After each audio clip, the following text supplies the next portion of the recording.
starting promptly at 7.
Door through which you entered the building, so you just want to make sure how you can get out in an emergency. There is a provision for an overflow crowd in the gym. As of right now, we have plenty of seats, so I don't know that we'll need to use the gym this time at all, so that would be good. We do have some non-resident seating up way at the back. We have two scout troops, Troop 424 that's going to present the colors this evening, and Troops 101 that are here at town meeting to earn their civics badge. So we need to be in our best behavior for the new scouts that are in back there to see how democracy works. So we welcome the scouts here this evening. And lastly, Stephanie Scanlon, the drama head department, reminds everyone that only water is allowed in the auditorium. No food or coffee is permitted. So who's who in the front of the room? I am Jim Fitzgerald. I am your town moderator. To my right is town council, the treasurer collector, Grayson Pelletier, who does our clock for us, the town clerk, the town accountant, town administrator, the select board, and in front of me is the advisory board. I have one point of personal privilege. Which is from Andrew Stewart, our town building inspector, who's got a statement about CRS.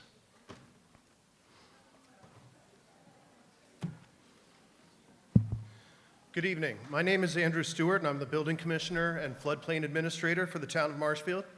Being a coastal community with over 40% of its land located in a special flood hazard area, Marshfield has been a member of the National Flood Insurance Program, or NFIP, since October of 1977. To support the goals of the NFIP, Marshfield joined the community rating system and is currently rated as a Class 7, which earns our residents with NFIP policies a 15% discount on their flood insurance. Marshfield has adopted higher standards for floodplain development, from construction of homes and other structures to wetlands regulation and stormwater management. All of these standards help improve our standing and discount with CRS but also serve to protect our homes, businesses, infrastructure, and the natural beauty of Marshfield's wetlands and floodplain. If you would like more information on flood zones and flood hazards, flood insurance, floodplain development, wetlands protection, or stormwater management, please visit the Conservation Department or the Building Department on the second floor of Town Hall, or visit our web pages at www.marshfield-ma.gov. Thank you very much. Thank you, Andrew. At this point in time, I'll call for the presentation of colors from Marshfield Troop 424.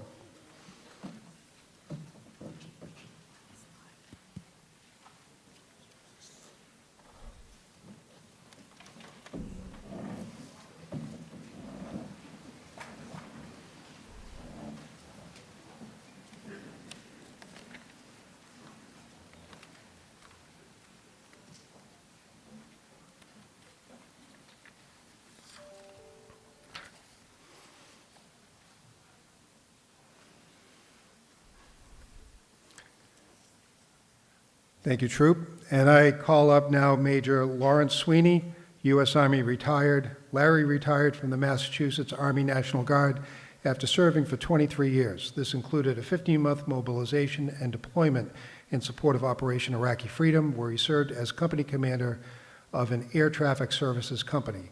Larry was awarded the Bronze Star Medal for meritorious service, the Iraq Campaign Medal, and the Army Aviator Badge. He has lived in Marshfield for 25 years with his wife, Michelle, and they have raised their daughters, Elizabeth and Kelsey, here. Larry serves as a trustee of the Daniel Webster Veterans of Foreign Wars Post 8345 in Marshfield, and is a member of the town's Revolutionary War Monument Committee. He works for the Commonwealth of Massachusetts. Thank you for being here, Larry, and thank you for your service. Thank you.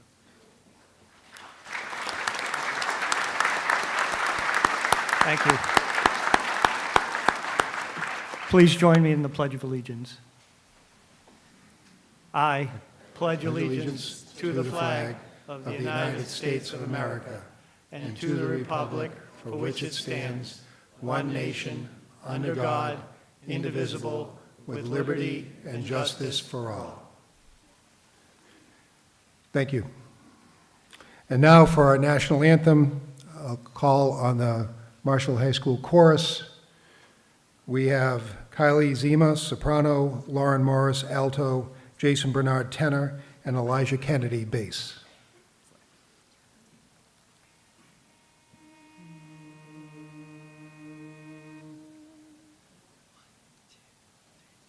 Oh, say, can you see by the dawn's early light what so proudly we hailed at the twilight's last gleaming, whose broad stripes and bright stars through the perilous fight o'er the ramparts we watched were so gallantly streaming, and the rockets' red glare, the bombs bursting in air, gave proof through the night that our flag was still there.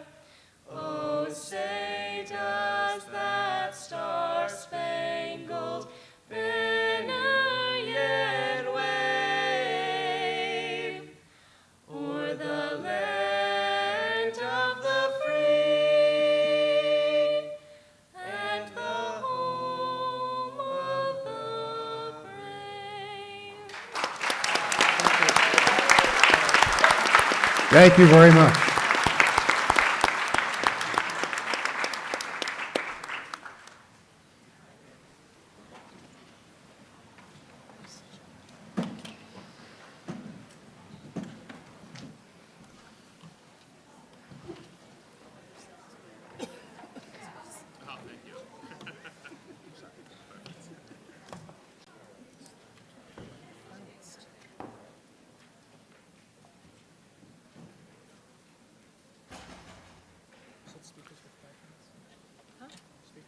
So just out of curiosity, how many here are new to town meeting?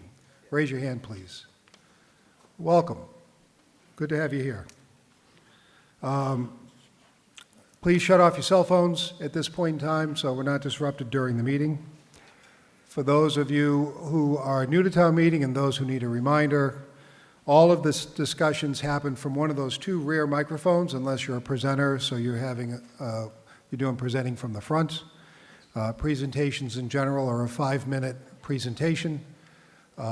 This evening there's one article that's fairly intensive. That's the MBTA article, which we're going to have perhaps just a little more time on that particular article because there's a lot of information to be given out. Discussion from the floor, you get one chance to discuss for 2 minutes. At the end of 2 minutes, your time is up, and you can't discuss a second time on a particular article. Voting is by a show of hands, which I will declare the vote decision, which can be questioned by 7 voters if they rise immediately after the vote. I will say that in general, I am pretty good at getting the sense of the meeting, and I can see sort of more people than you can, so it's always welcome to have people stand up and stretch their legs, especially when we get later into the evening, but usually I'm pretty fair at getting that number right.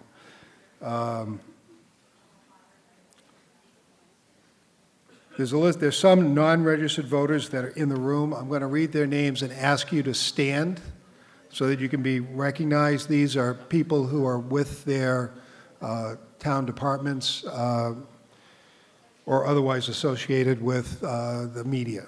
So it's Carol Hamilton from the COA, Mike Steele from Conservation, Rod Parcacino from DPW, Sean Patterson from DPW, Mike DeMeo, the Harbor Master, Gary Russell, Health, Mike LaSelva from the Fire, Robert Matthew Forte from IT, Jay Gillis from IT, Cindy Marcoux, Library, Justin Tonini, Assistant Accountant, Craig Jameson, Recreation, Jenna Gillis, Select Board, Colin Kennedy, IT, Karen Paulette, Veterans, Sean Strobel, Treasurer Collector, Meg LeMay, Town Accountant, Tom Hickey, South Shore Votech, James Frazier from PCSD, Gil Johnson from WATD, Sean Leary from MCTV, and Mike McDonough from the Police Department.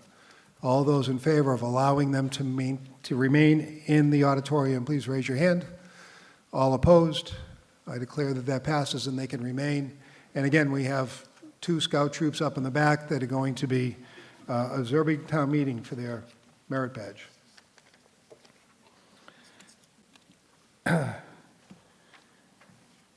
There's a list of tellers that will count your votes if we go to a standing vote.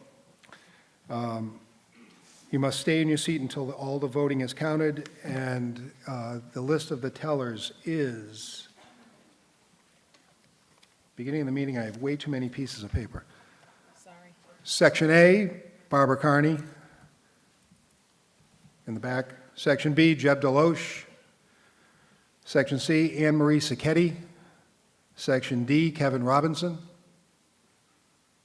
Everyone's around here somewhere. Section E, Andrew Wenig. There's Kevin in the back. Hi, Kevin. Section F, Lauren Hughes. If we do have anybody in the gym, that would be Cindy Castro and Susan Sloan. As of right now, I have a screen that shows what's going on in the gym, and it looks like we're being able to fit everybody in here, which is great.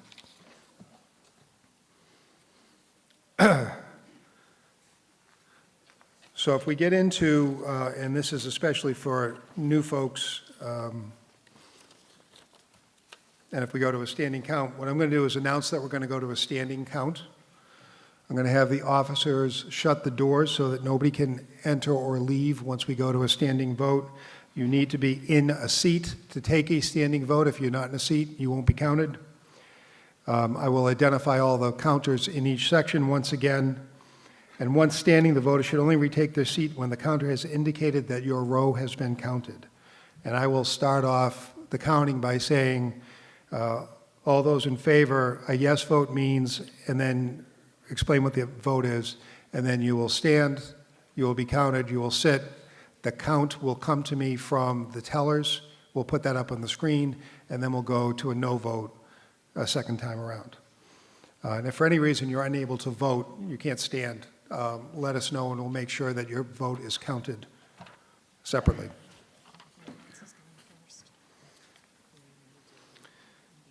The rules are in your warrant, the town moderator's rules. I will not read them completely. Take a look at Rules 7, 9, 11, and 14 because they are especially important rules. There's a rule to move the question. If that comes up, if we have gone on to debate for a while and somebody from the floor decides they want to move the question, they get to a microphone and say, I move the question. At that point in time, I can choose to accept that motion if I feel there has been enough debate, or I can choose to continue with debate. Once I accept that motion, then we go to an immediate vote on the article. There's no more discussion. We just go to a vote.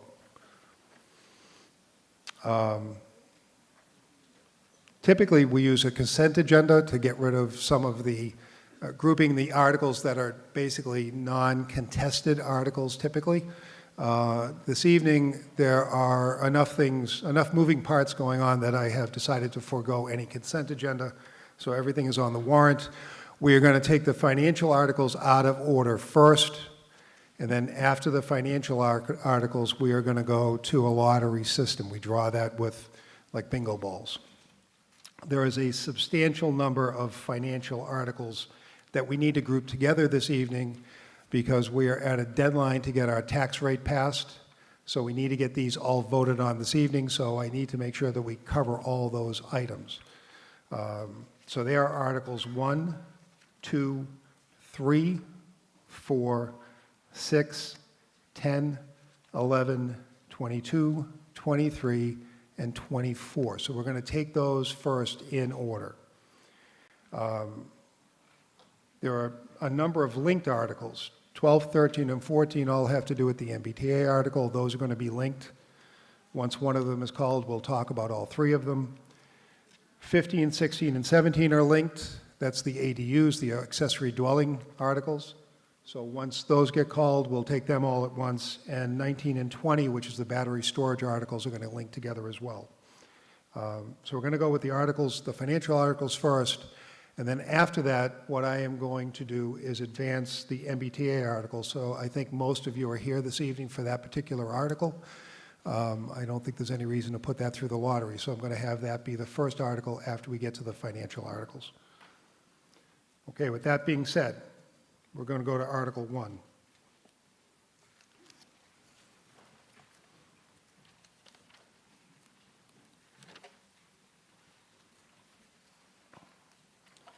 Now I'm going to read the motions. They may differ slightly from what you see in your warrant, but this is the official motion is what I am reading. Article 1, the Select Board moves that the town vote to appropriate the sum of $129,121.15 to pay unpaid bills from prior fiscal years as set forth in the chart under Article 1 of the December 16th, 2024 special town meeting warrant, and to meet this appropriation, transfer the sum of $32,337.95 from free cash, $89,534.18 from water retained earnings, $1,936.02 from water retained earnings, and $5,313 from solid waste retained earnings. So this is an unusual 9/10 vote. We need a supermajority to pass this, and this is being presented by Mr. Maresco, Town Administrator. Mr. Moderator, thank you. Michael Moresco, 201 Arlington Street.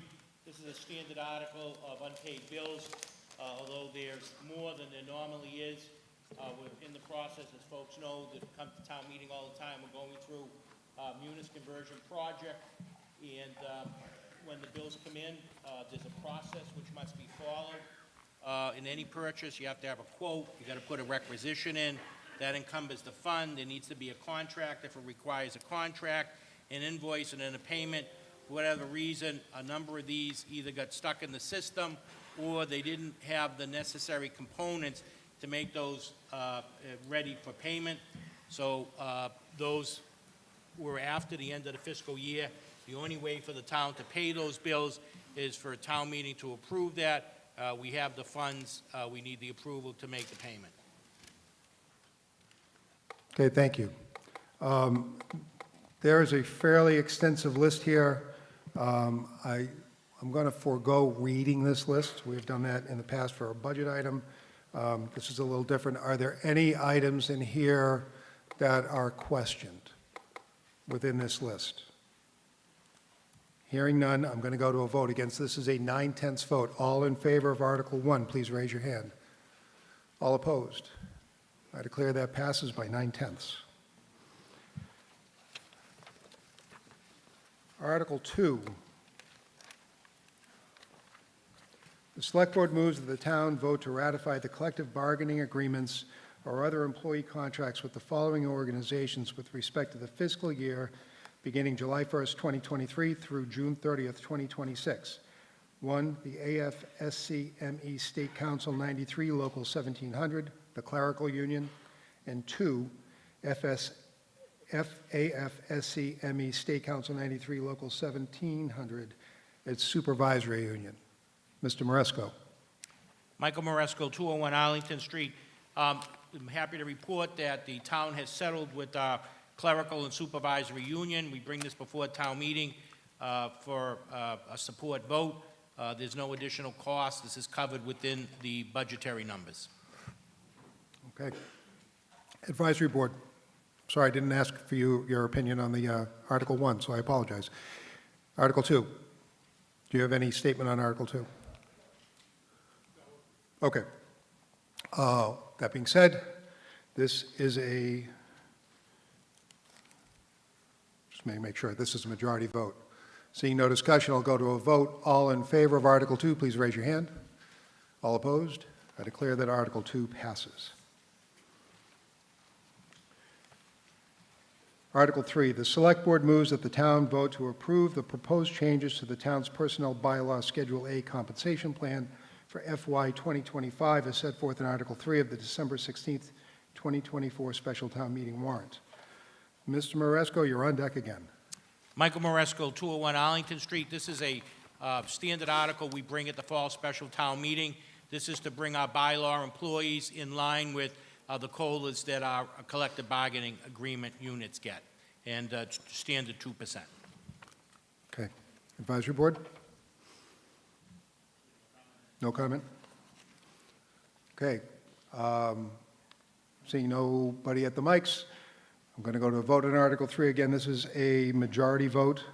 All those in favor of Article 3, please raise your hand. All those opposed? Thank you.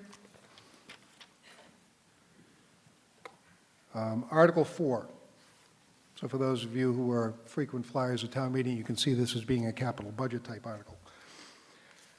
The Select Board moves that the town vote to appropriate the sum of $2,459,301.54 to pay the cost of the items listed in the chart set forth in Article 4 of the December 16, 2024 special town meeting warrant, and to meet said appropriation, transfer the sum of $1,912,242.42 from free cash and the sum of $547,59.12 from unexpended amounts listed in the chart set forth in Article 4 under Funding Sources STM articles that were initially appropriated with other available funds to finance special projects that are now complete and for which no further liability remains, to be applied to Article 4 special article requests or to take any other action relative thereto. Mr. Maresco. Michael Maresco, 201 Arlington Street. This is a free cash article. I've never liked the term free cash, but this is money that's left over after we close out the previous fiscal year. We start planning the budget about 18 months in advance, so it's hard to project. So when we conclude whatever money's left falls to free cash, it has to be certified by the Commonwealth of Massachusetts, and that was done. And we're here these are one-time items from our departments. These are things that, and services that they need, and hope the town meeting will support these items. Okay. Advisory Board. No comment. Okay. So I'm going to read these ones because I think it's a little more important to read these than the old unpaid bills. So if anybody has a question about any particular item, you're welcome to just say from your seat that you've got a question, and then we'll deal with the questions. Okay, number one, police. Election security, early voting, election day, $10,515.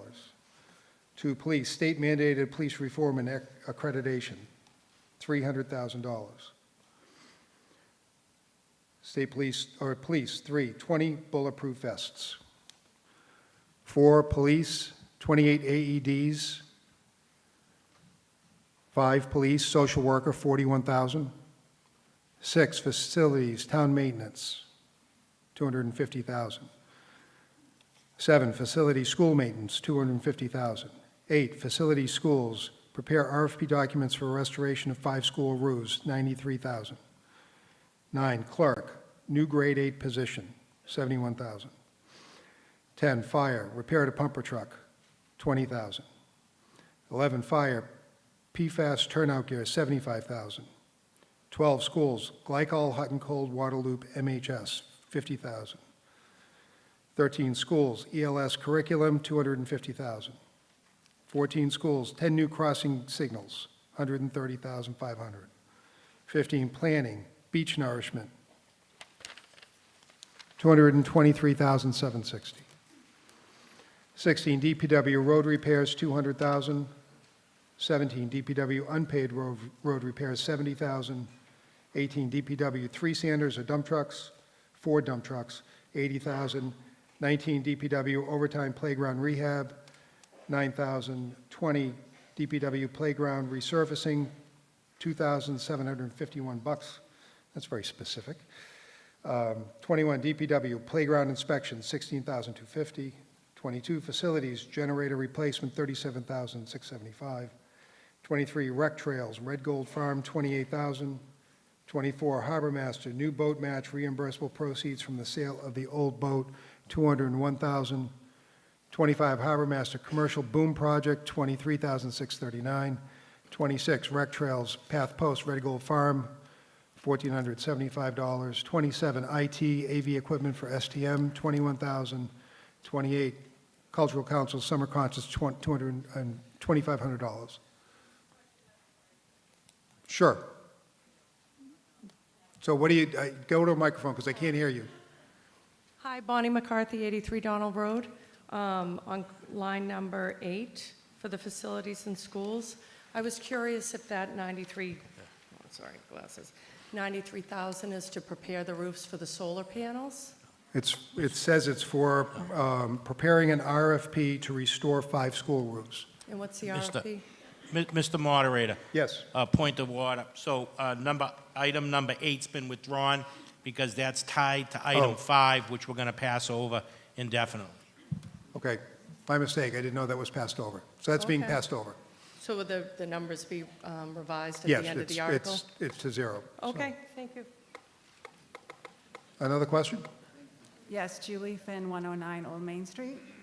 I guess I just don't understand this table and how it reads, for example. If you're reading, like if you look at number 6, town maintenance, Yes, and you've got a whole list of numbers next to Yes. it with blank spaces, yes, those were all individual counts that were used to fund the $250,000 for town maintenance. So basically, these were previous projects that were endorsed by the town, and then they were completed. There's no further cost on the jobs. That's basically money left over that's being used now to repurpose into another capital project. okay. So in the first 1, 2, 3, like it's 10,000, 300,000, 1,433, and it says total. Which number are you talking about? 1, 2, and 3, So police, where it's 10,515, yes, that's the amount of that article, that item. yes, and 2 is 300,000. 2 is 300,000, and the bulletproof vests total to 32,000, which Oh. of the 3 items there together, that's where the 32,000 is coming from. Great, thank you. Okay.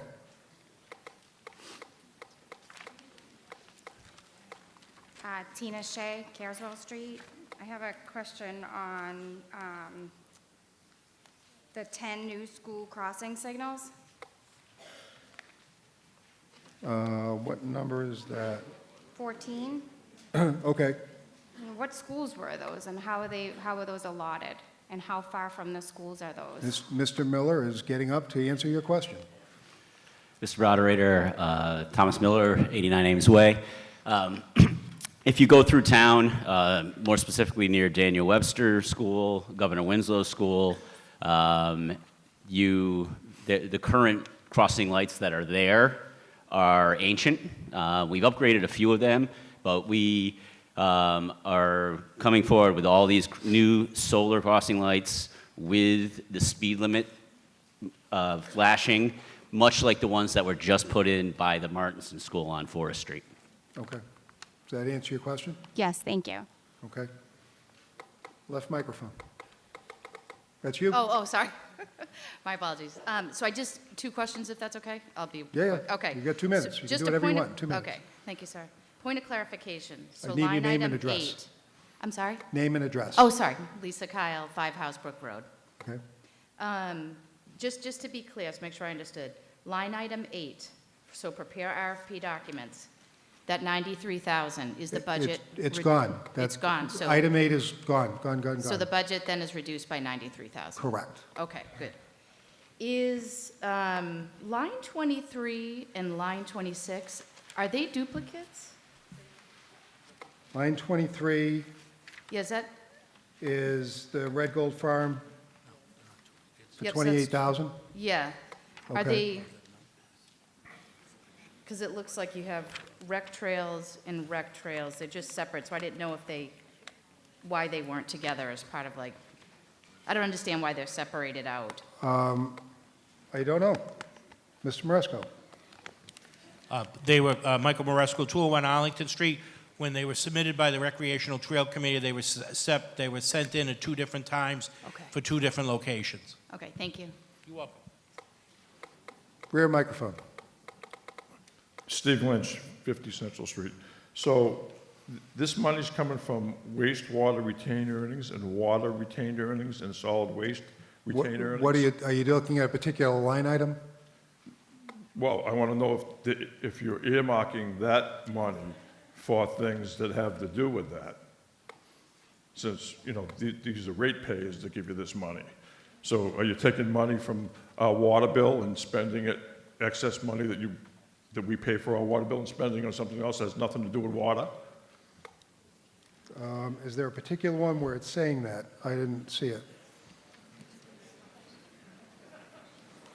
There's DPW road repairs where they're rescinding several road pieces here under Article 16.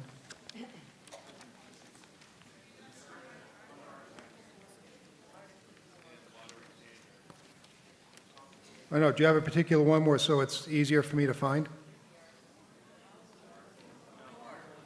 No, Mr. Lynch, do you have a particular article where you're No, looking? I don't. I'm just asking a question. So if you look at what's in here, it looks like, to me, looking at this thing quickly, that DPW funds are going to DPW uses, but I don't know specifically. So- Mr. Moderator, point Yeah. of order. I'm going to turn it over to the treasurer to answer that question, if you would like. Sure. So the motion reads that we're taking the funds from free cash. We're not taking any funds from any retained earnings from the enterprise funds. So it's all coming from the general fund? This is all coming from free cash, which is the general fund. Okay, thank you. You're welcome. Okay. It's the motion. It's not the warrant. It's what the motion that we're making here at town meeting. Right. You got to go with what the motion says, not what the warrant says. Pardon me? He's the town treasurer. John Strobel, 870 Marine Street, Town Treasurer. Okay. Rear microphone. Amy Young, 75 Island Street. I'm looking at line item 13, ESL curriculum for $250,000. Mr. Miller?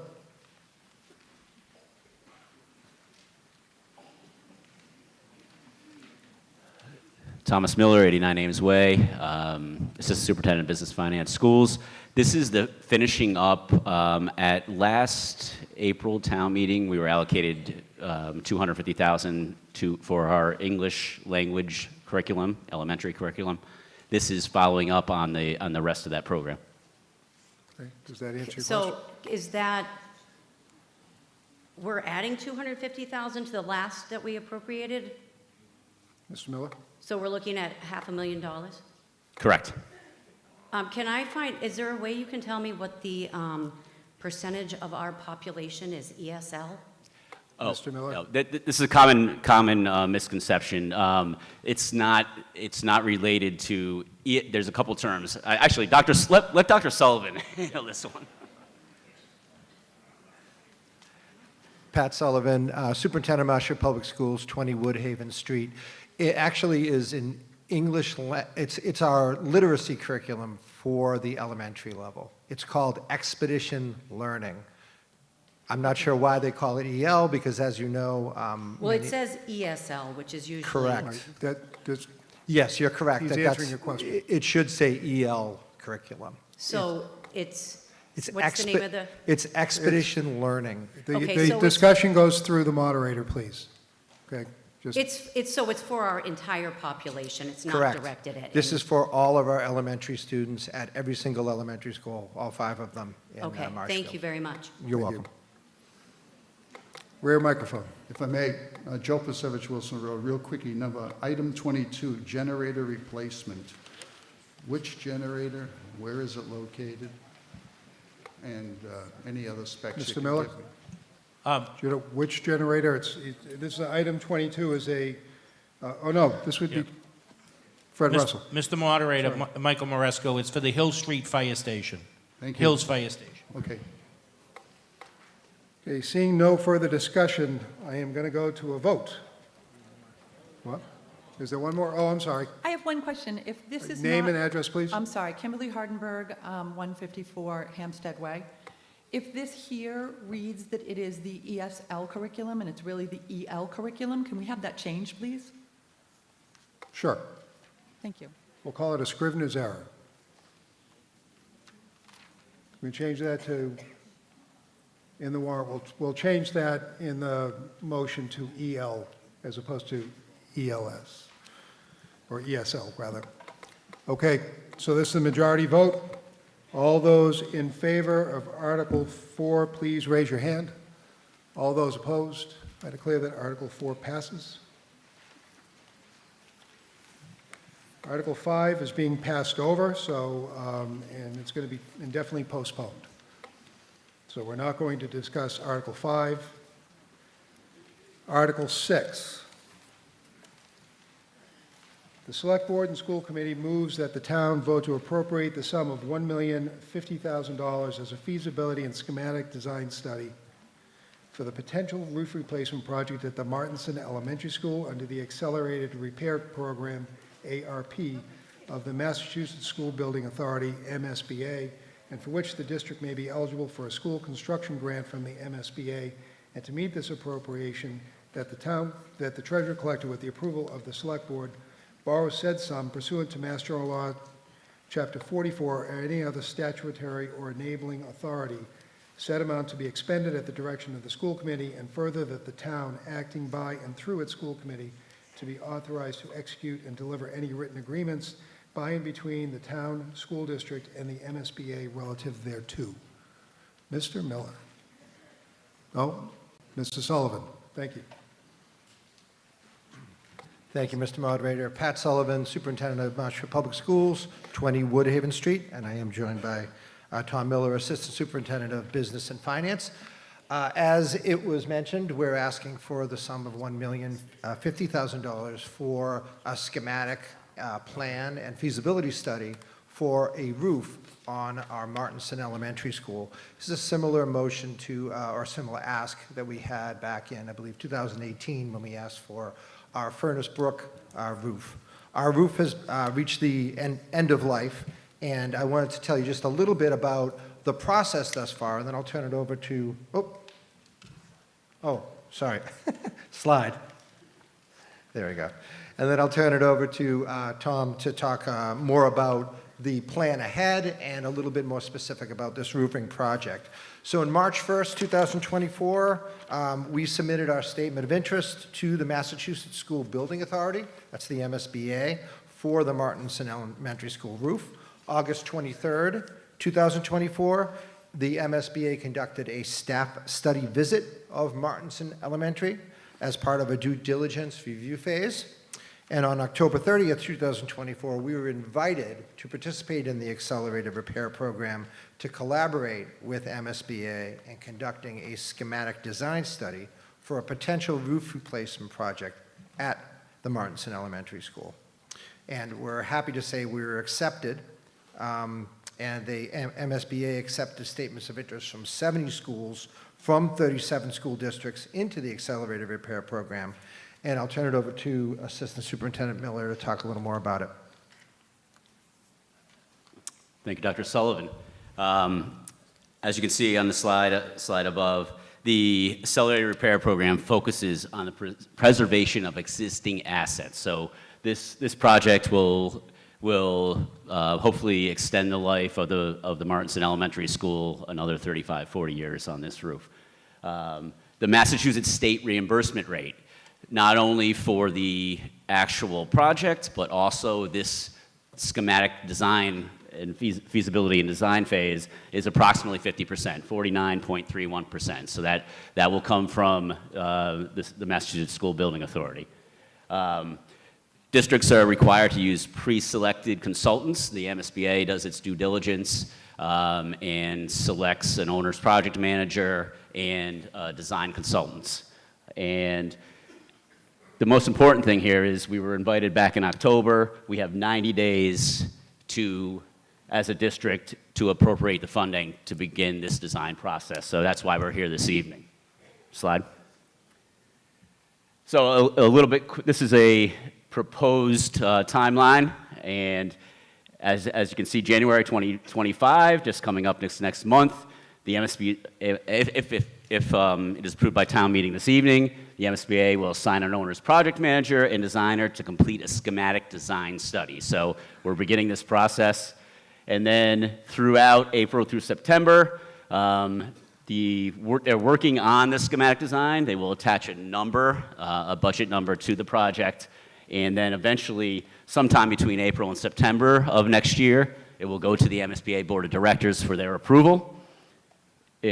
Hopefully, if all goes according to plan, we would be back at October special town meeting, hopefully in October of 2025, as an ask for the total project cost. Again, that total project cost is to be determined.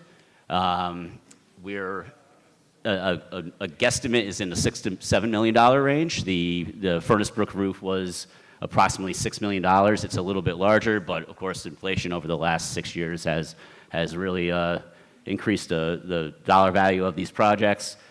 So hopefully, if all goes according to plan, this roof wouldn't be done until the summer of 2026. So last day of the school year in 2026 is June 17th. The roof replacement would begin on June 18th and then get done over that summer for September 1st, which is the first day of school of the 2026-2027 school year. That's slide. And this is just a little bit about the roof, only a few seconds left. But it was installed in 1999 from a project at the Martinson Furnace Brook project, and there's numerous amounts of issues with the roof currently, and we can get into that in further detail if necessary. And I think there's some pictures too. Okay, thank you. So, thank you. Advisory Board. Thank you, Mr. Moderator. The Advisory Board is in support of Article 6. Through careful analysis and review with town and school officials, it's clear that this roof needs immediate replacement. We have concluded the school committee has thoroughly investigated all available options to determine the amount of this request. To delay could result in additional costs and other unknown challenges. We also support the school committee in seeking state grants for reducing the overall cost of this initiative. Thank you. Okay, thank you. We're going to go discussion from the floor, but just a moment. We've got a number of people who are standing along the side here and in different places. We do need you to get to a seat. There are, not right now, once this article is over, There are all kinds of empty seats over in this area, or you can go over to the gym. We do have a few people in the gym now, so the gym is open. But after this article is over, if you can please find a seat, that would be great. Left microphone. Jackie Mason, 1415 Ocean Street. In 2021, you guys gave an estimate on this roof at 4.8 million. Can you explain why it went up so much? Mr. Miller?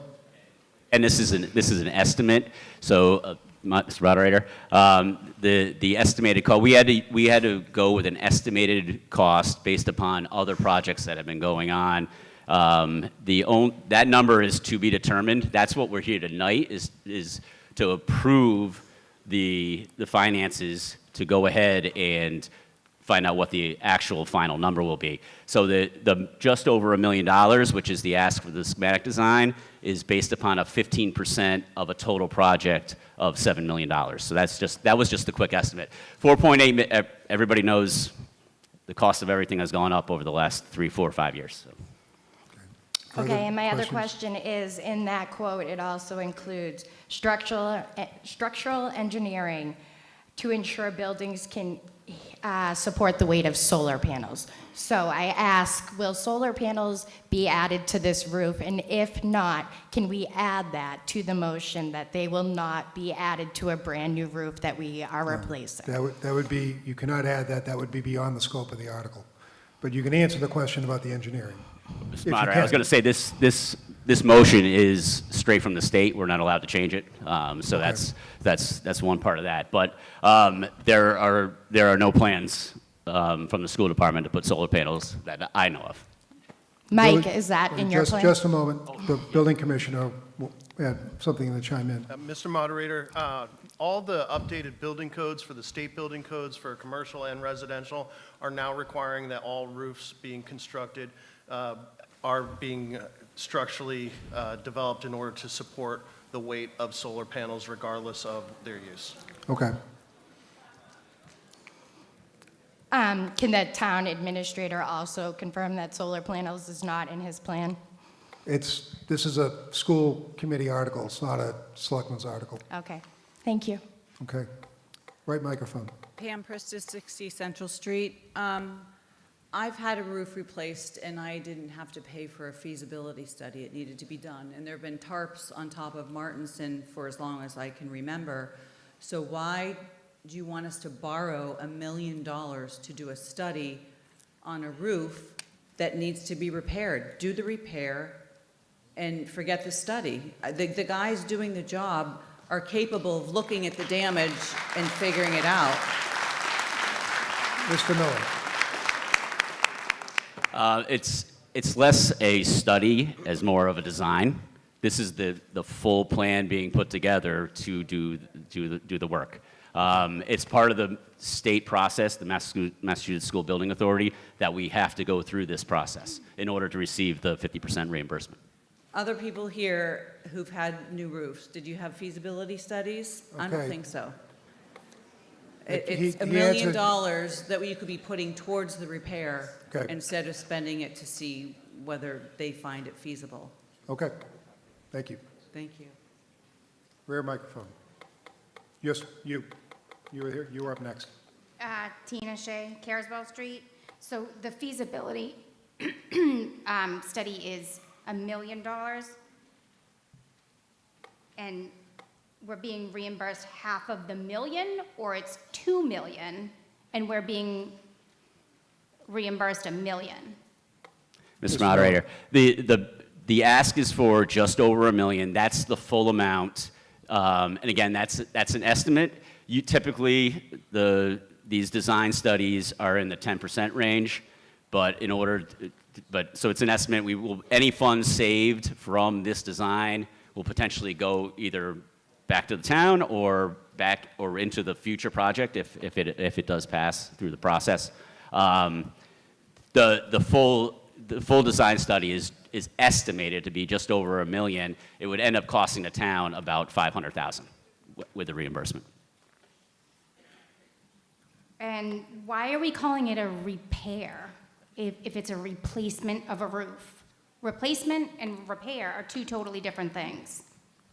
Yeah, it's called the Accelerated Repair Program through MSBA. I hear your point, but that's what it's called, so we're just using that terminology. Okay, thank you. Okay. Left Thank microphone. you. Madeline Daly, MacArthur Lane. So I just, with all this roof repairs that we have going on, and, we're neglecting here to say that $1 million is a loan.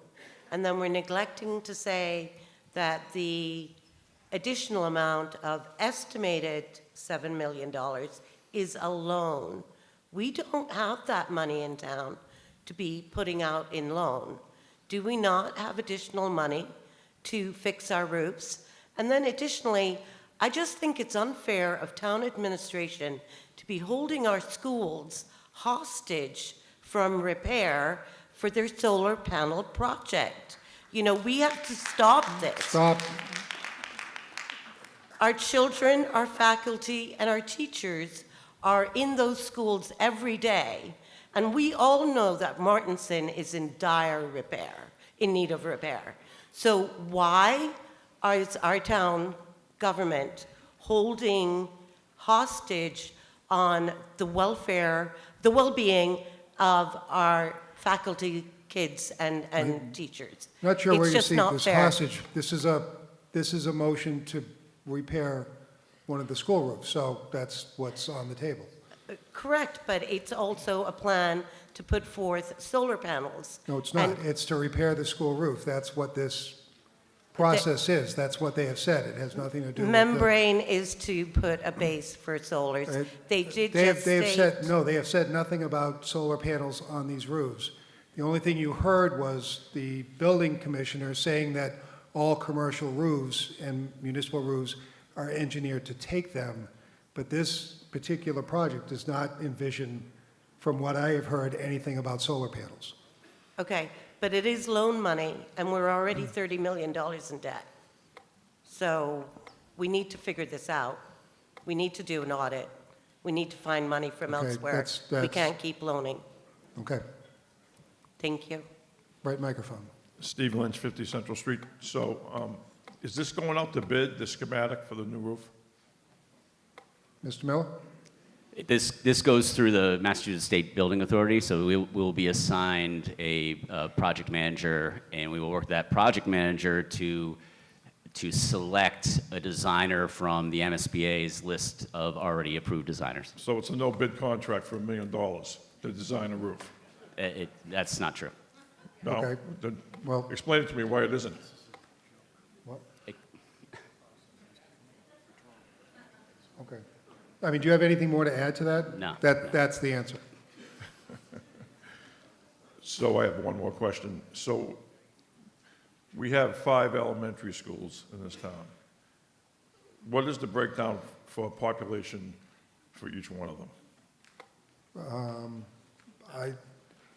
That's beyond sort of the scope of the article, but do you have that information? Well, we're going to spend I can- $7 million to fix a roof on a building that we might not be keeping the building, right? Someday, we might build one elementary school in this town. I think that's beyond the scope of this article, saying whether it's going to be there or not. Because if we have to do 4 more roofs at $7 million apiece. All right, thank you. Okay. Left microphone. How you doing? My name is Jeff from 63 Ashburn Ave. So I'm actually most intrigued about the $1 million. And this gentleman over there said it was a no bid, and I think you refuted that. Can we choose the designer, or is that designer from that list Mr. Miller? given to us? There'll be a school building committee that will choose from a list of approved designers. So the state already has, the state run, as you saw, there's 73 projects across the state that just got put into the program. The program was not, did not operate for a couple years, so it has reopened. They have a list of designers already that the building committee will interview and select one of those designers. So the $1 million you mentioned was 15% of the estimated project for the roof. There was also mention about 10% being the standard operating procedure. Why are we asking for 15% versus 10%? Mr. Miller? Mr. Moderator, again, it's an estimate, 6 million, 7 million, so for this process, whatever we don't spend will return, so I'm a So- resident, I'm an estimate, it's a high estimate, we're very hopeful that it comes in less than that. So if we're guessing somewhere between 5 and 7 million, and I appreciate the fact things cost, then why do we need to even do a study if we know how much it costs in the first place? That's what, they're funding the study to find out what the cost would be. They're going to do the design to come up with the study. Yeah. To come up with the cost. Okay. That's the point. One last question. There was a mention of 2 people, a project manager, and it looks like a design person. If I divide that by 2, $500,000 each? I don't, Mr. Mayor, I don't recall that, so, The You could design is an architectural firm, it's not just one person.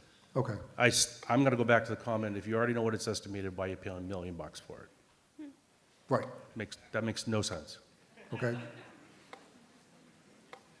Rear microphone. Lauren Clapp, 26 Fox Hill Circle. So we've known that we've needed a roof on the school since 2021, and we're going to wait till 2026 to replace it. Mr. Miller? We've actually known since 2017 because we put both statement of interest in for the Martinson roof and the Furnace Brook roof back in 2017. We were only given one project back in 2018. It was the Furnace Brook Middle School. That was deemed even needier at that time, but we definitely knew at that time Martinson needed to be done. We then completed the Furnace Brook project. MSBA went into a 2-year hiatus. We resubmitted the statement of interest for Martinson all along. We were finally granted this. So we were doing what was best fiscally responsible for the town to receive our 50% reimbursement. So my other point here is, so anybody in here, would you allow your house to be leaking since 2017 on your family and your children and mold be growing in there with tarps over it for all these years when we know we can fix the roof? And why are we giving the state the authorization over our schools to fix them? Why can't we fix our schools without the state's involvement? It's a funding mechanism, It basically. isn't a funding mechanism. We should be funding it ourselves. Why are we going to the state to fund our projects in our town? Okay. $3.5 million. Mr. Miller, if you want to answer And I'm that. right here. it's. Mr. Miller, I'm right here. You can speak to me right here. He speaks through me. That's the way town meeting works. The discussion goes back and forth through the moderator. So I don't know if you want to add anything to that. No, once again, we are doing what's fiscally responsible. It's not We fiscally- have been repairing. Mr. Russell's been, we've done a great job with what we've been able to do over the last few years. We know we have to fix the roof. We're coming to you before you to fix the roof. We also did this with the high school. We let the roof go for all those years. That's and then beyond we the had scope to of get a new this high article. school. This- So this just is- remember, everybody, we're letting this go, Okay. and we're going to have to build a new school because of a roof. Okay. Mr. Moderator, can I just very quickly, Sean Very Costello, quickly. Chair of the School Committee, I just want to interject. If we had chosen a few years ago to repair this ourselves without MSBA reimbursement, it would have cost probably around $5 to $6 million to do the roof ourselves. If we do it today with MSBA reimbursement for 50%, it'll cost the town of Marshfield around $3 to $3.5 million. Thank you. Gentleman at the rear microphone. John Clifford, 87 Wrights Way. Mr. Moderator, I move the question. I will accept that motion to move the question. So I think we've talked about this enough. We're done with discussions. He moved the question. I accept it. So all those in favor of moving the question, please raise your hand. That's nice, okay. We should get a count on them. So we're moving the question, so we're going to a vote.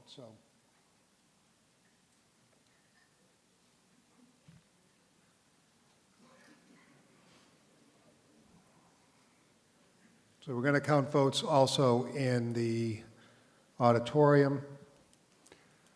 This is a 2/3 vote. So for this For this particular vote, those who are standing, you can vote from where you are.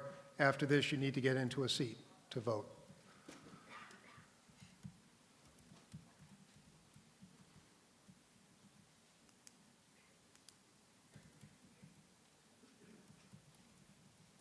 So I'm just waiting for Mr. Gibson to get in a position over in the gym.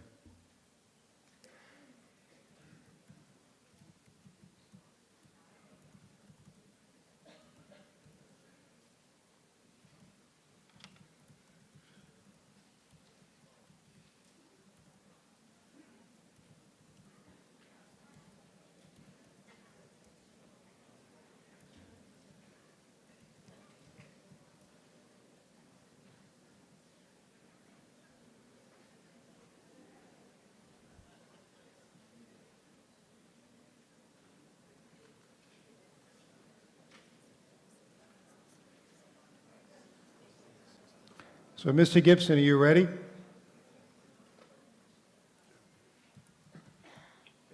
question to ask. Can I ask from here, or do I go up there? We're not having any more questions. No. Oh, if you have a regular question, you can ask from there. If you want to talk as a citizen, you can talk from there. Oh, sorry.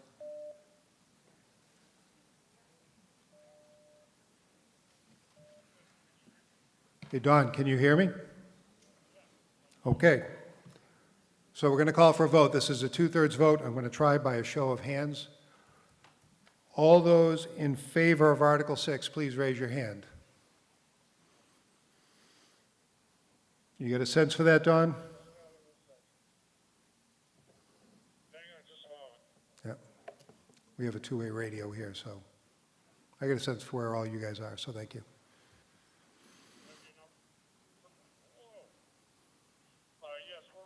Okay, all those opposed, please raise your hand. Okay, I can tell you that clearly carries by two-thirds. So Article 6 passes. We are on to Article 10.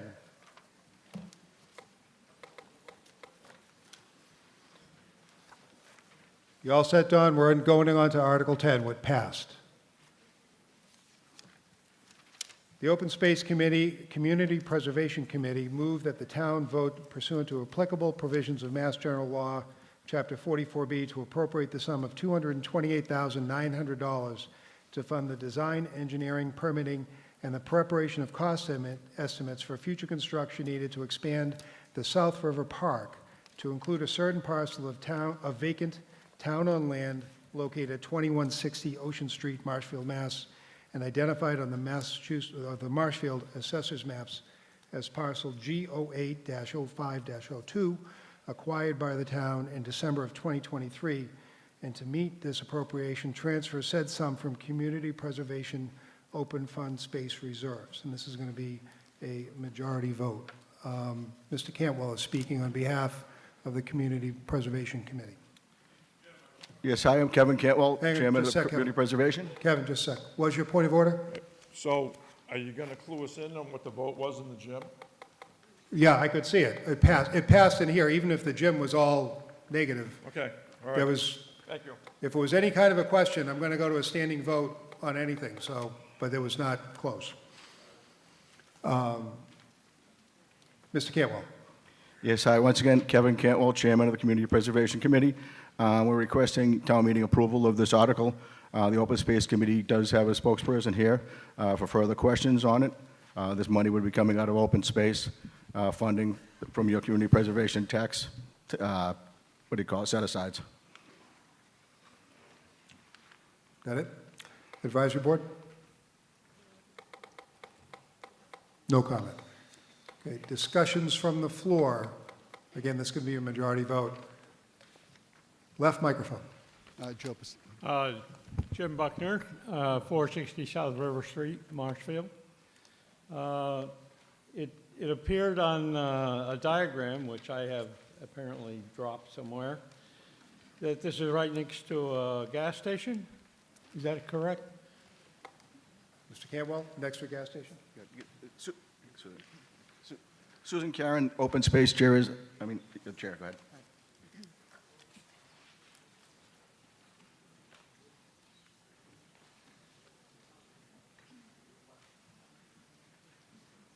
Sorry about that. Susan? Susan Karen, Chair of the Marshfield Open Space Committee. Yes, you're correct, it is next to a gas station. Before we made an offer on this property, there was an environmental study, subsurface investigation done with soil sampling, I'm sorry, to make sure that there's been no impact from the gas station on this particular property. Okay, and that was deep, I'm sorry?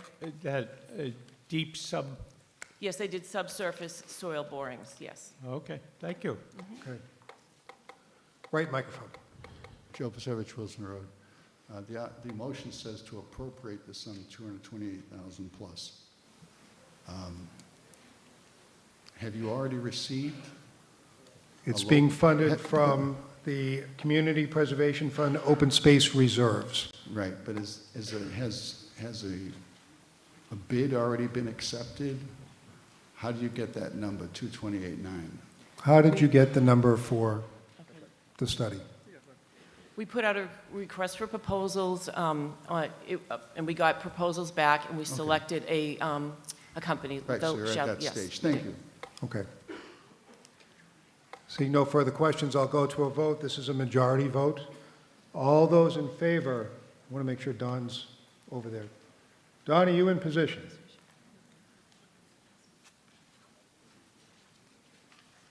I can see them over there anyways. All those in favor of Article 10, please raise your hand. All those opposed? I declare that Article 10 passes with a majority. We are on to Article 11. And for those in the gym, I can see you fine, so don't worry about it. And Don will be over there momentarily.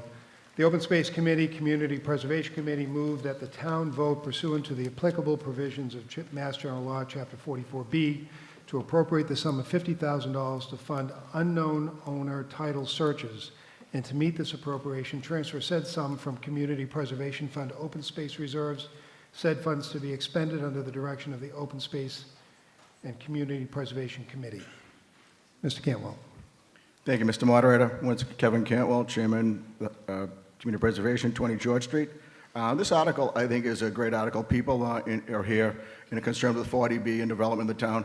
This article here, as it says in there, is a tool to help us buy land that we don't know who the owners are. We search it, and that land will help us prevent future 40B developments. So I think it's a no-brainer. Okay. Advisory Board?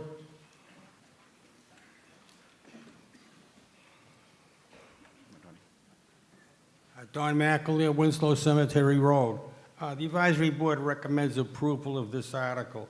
The intent of this article is to prevent any issues that have arisen regarding ADA compliance with regards to our playgrounds and parks.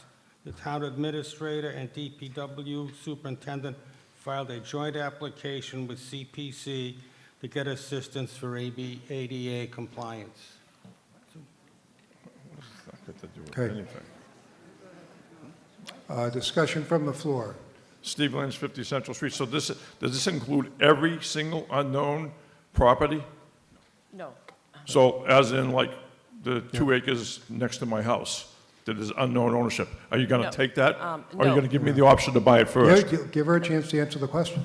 No, this has nothing to do with, if you know the owner of the, this is for parcels of which there are no known owners. There was research done through the town planning office. The assistant town planner, Karen Horn, worked with these assessors. There are several properties throughout town where you don't know the owners. The town can acquire those parcels and add them to the town's inventory of its own land if we do title searches and are clear that there are no known owners. It has I nothing- understand that. It has nothing to do with. I understand Wait, that. she's The answering property your- next to she's- mine Mr. is Lynch, unknown she's ownership. answering your question. Wait until she's finished. Because the objective of this project is to get as much land as we can in the most cost-effective way. The only things that are on this list of 20 parcels that will have title searches done are properties over 5 acres or over. So I just think you should have provided a list of the properties. we with a do little- have a list that's available if you would like to see it. Okay. All right, thank Although you. it's not here, but we do have that. Thank you. We have. Rear microphone. Joe Pasevich, Wilson Road. Kind of a point of order. I think the advisory board member read a recommendation for a different article.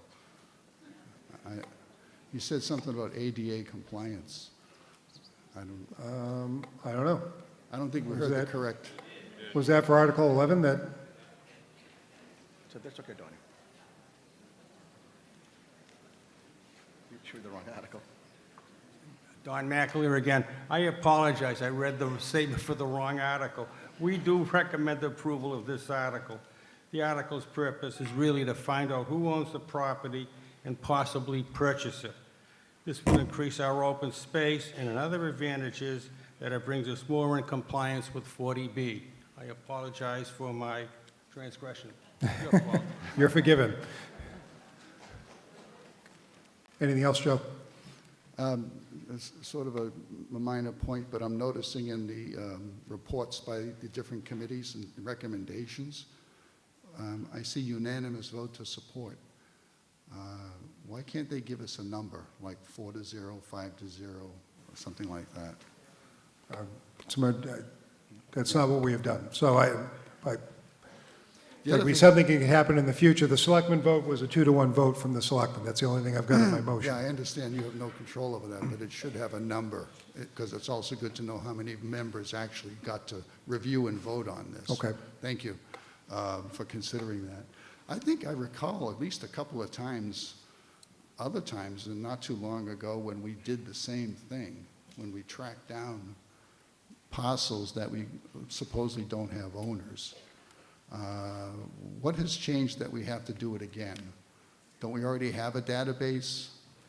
Maybe the Yeah. planning department knows? I don't know. Sue's coming back down, but she can answer, go ahead. I can't answer your question if there is a database, but I can tell you there was a similar project done, you might be thinking about, in 2005, where we picked up 11 parcels as part of a project with DPW to get water supply protection land. And we did come up with, we were able to get 11 parcels that were in the 3 different aquifer recharge areas. That's the only knowledge I have about previous unknown owner parcels. Yeah, so what is this going to do? Look for parcels to build affordable housing on, or is there a specific task to it? No, absolutely not. The article states the objective of the town getting these unknown owner parcels is to actually raise the town's inventory to the point where we will not meet the threshold, we will meet the threshold to no longer be subject to 40B developments in the future. So It's hopefully the opposite of what you're saying. So hopefully this will be to help us get our GLAM number. Well, that's, if you read the explanation on the article, that's exactly what it's for. Thank you, thank you. Left microphone. Thank you, Madeline Daly, MacArthur Lane. So I'm just curious, you mentioned there's a list. So is that on a slide anywhere at this point to present to town meeting? We have a list that we can share with you. It was in the CPC application, but we were not asked to produce a slide. And how do you propose that you'll share it with us? We'll have it put on the website, On which website? the town website. Town website? And it'll be there this week, tomorrow? I'm not the IT guy, but I'm sure it'll be there pretty quickly. Okay, I just have one more question. Is there any effort, I think it should be publicized, the list, because you could have a family member or a senior person that it is their property, and people should be given, that amount of time to say, we own that property. Okay. Okay. Mr. Moderator, Mr. Moderator, can I? The purpose of this article is to find out who owns the property. That's the idea. And if you find out who the owner is, then you contact them, and if there's no owner, then the town can acquire that property. That's kind of the point of this whole article. Correct, but in addition to the research, that list should be made public. And they said they will. Okay, just so that Okay, people they- can right. see They will do that. if there's a family member or somebody. Right. Okay, thank you. Okay, thank you. Andrew Stewart, 8 Highland Street. I would like to encourage the passage of this article. Not only will it help our GLAM number and decrease the possibility that we'll be able to, that we will have to do a 40B project, it also will help our CRS rating. The more that we acquire these open space properties, especially the open space properties in the flood zone or in the coastal barrier resource areas, which are mostly salt marsh or dunes, where a lot of these properties are located. It helps us in a number of different ways in this town, so I would encourage passing this article, and I move the question. Great, thank you. And we're going to go to a vote. So this is going to be a majority vote.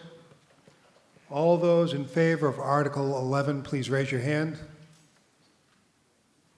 All those opposed? I declare that that passes by a majority. So we are on to Article 22.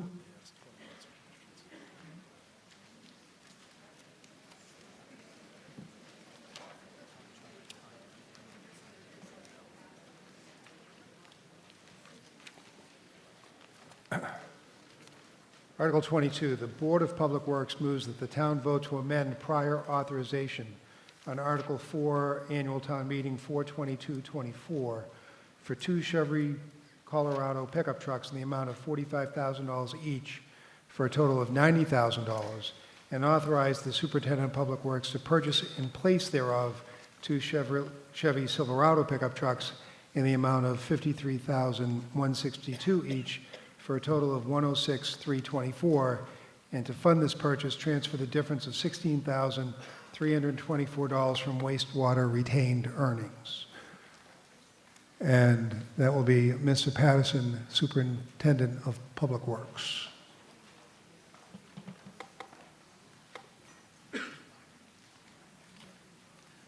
Thank you, Mr. Moderator.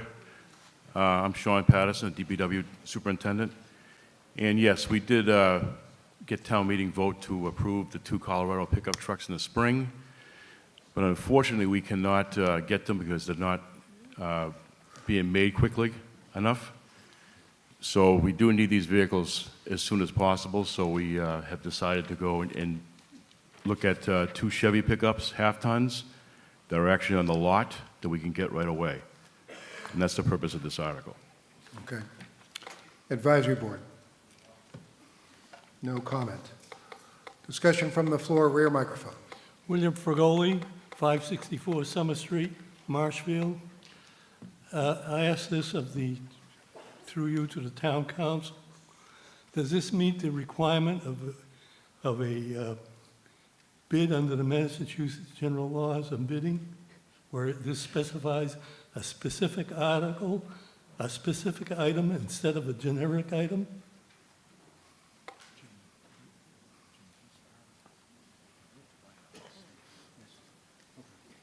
It comes off the state bid list. Thank you. Okay. Seeing no further discussion, this is a majority vote. I'm going to call for a vote on Article 22. All those in favor of Article 22, please raise your hand. All those opposed? I declare that that passes with majority. Article 23.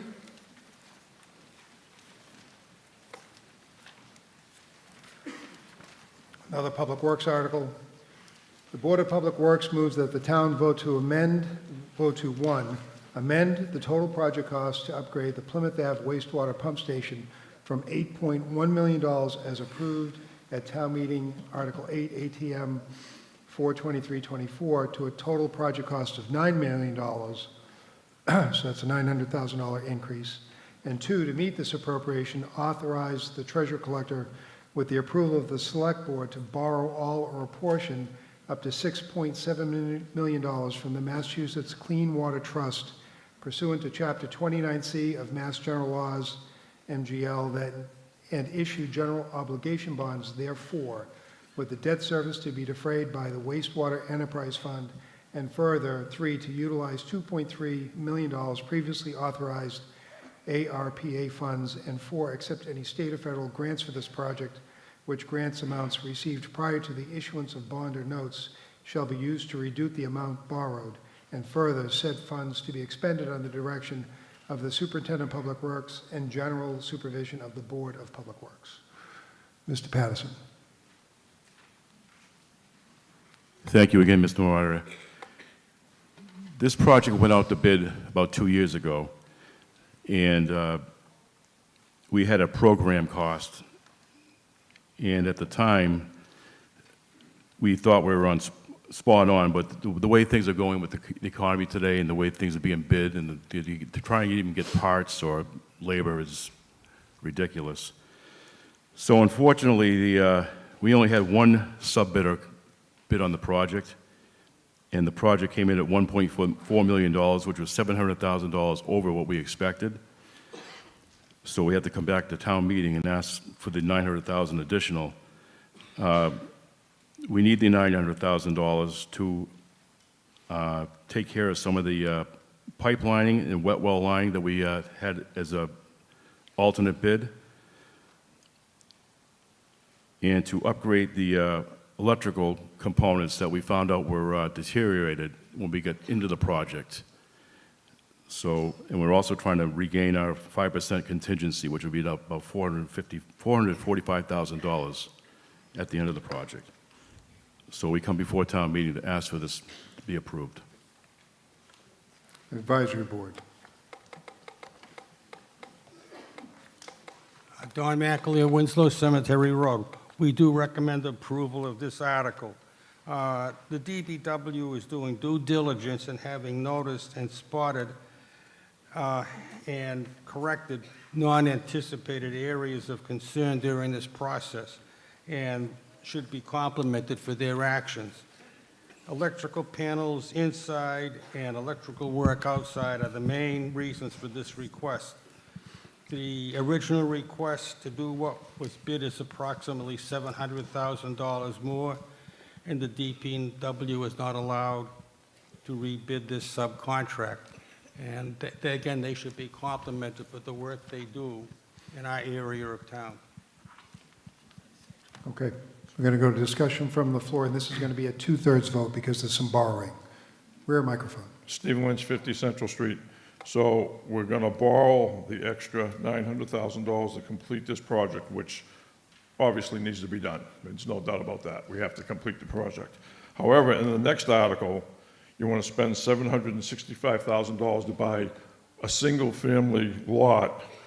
We're talking about this article. I know, So- but this is related to that article. So we're going to put the town in more debt, a $900,000 debt to finish this project, when we can just take the money we're going to use to spend to buy this house, which we don't need to buy, because one house with a modern sewer system is not a threat to our water system.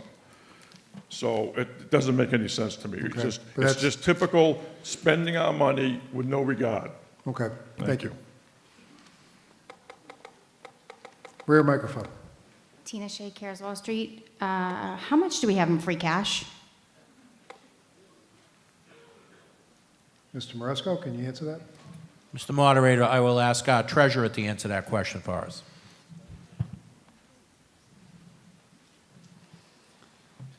So for general, Sean Strobel, Town Treasurer, for general fund free cash, we have $6,635,448. So why are we borrowing? Anybody?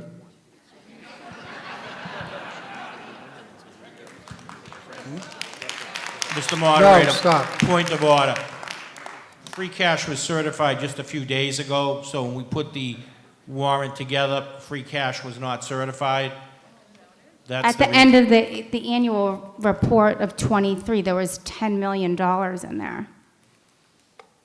That's actually not correct. It wasn't? That number was recertified.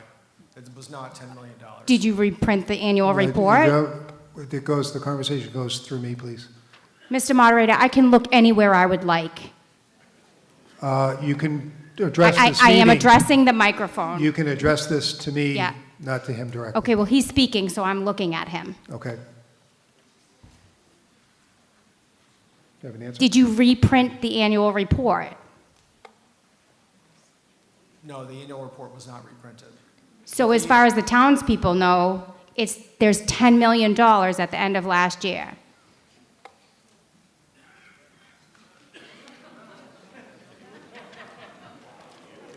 There's no $10 million in free cash from last year. Do you have the annual report? But there's $6 million in there now? So there is $6.6 million in free cash, that's general fund, but we're talking about enterprise. We're talking about enterprise retained earnings. That is not at $6 million. I mean, you're using free cash here like it's an open checkbook, and you can't use free cash for this instead of borrowing money and paying interest on it? You need to pay for enterprise funds with enterprise funds, not with free cash. But you can appropriate it however you want No, otherwise. free enterprise funds, I knew a little bit about this. Enterprise receipts come from the users, and then they are used to pay enterprise costs. You just can't take free cash and put it into the enterprise fund. I think we need an audit. Left microphone. I have Priscilla Maglio, Arlington Street. I have two things to say. The first thing is, how much money do we get from the towns that we service with our wastewater system? How much money do we get from Duxbury? How much money do we get from Situate and Pembroke? What are they Let me see paying if I can get that answer for you. Okay. I don't have that in front of me right now, but I could. Okay, Well, what do you think? yeah. Yeah, I don't think he's able to give a guess. Well, what does the town accountant think? Mr. Marauder, $100,000 from Duxbury and sewer. Okay. What about Situate and Pembroke? Does anybody have sort of a total estimate of what the receipts are from? How about if we get all the totals and put it on the website? Sure, about but do you have we get some any clue answers? of what it is kind of right now or not? What's the question again? What do we get from other towns for receipts for the wastewater treatment plant?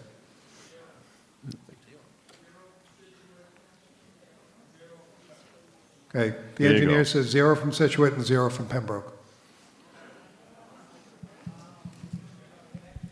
Okay. That isn't okay, but I'm just saying, you know. We get it.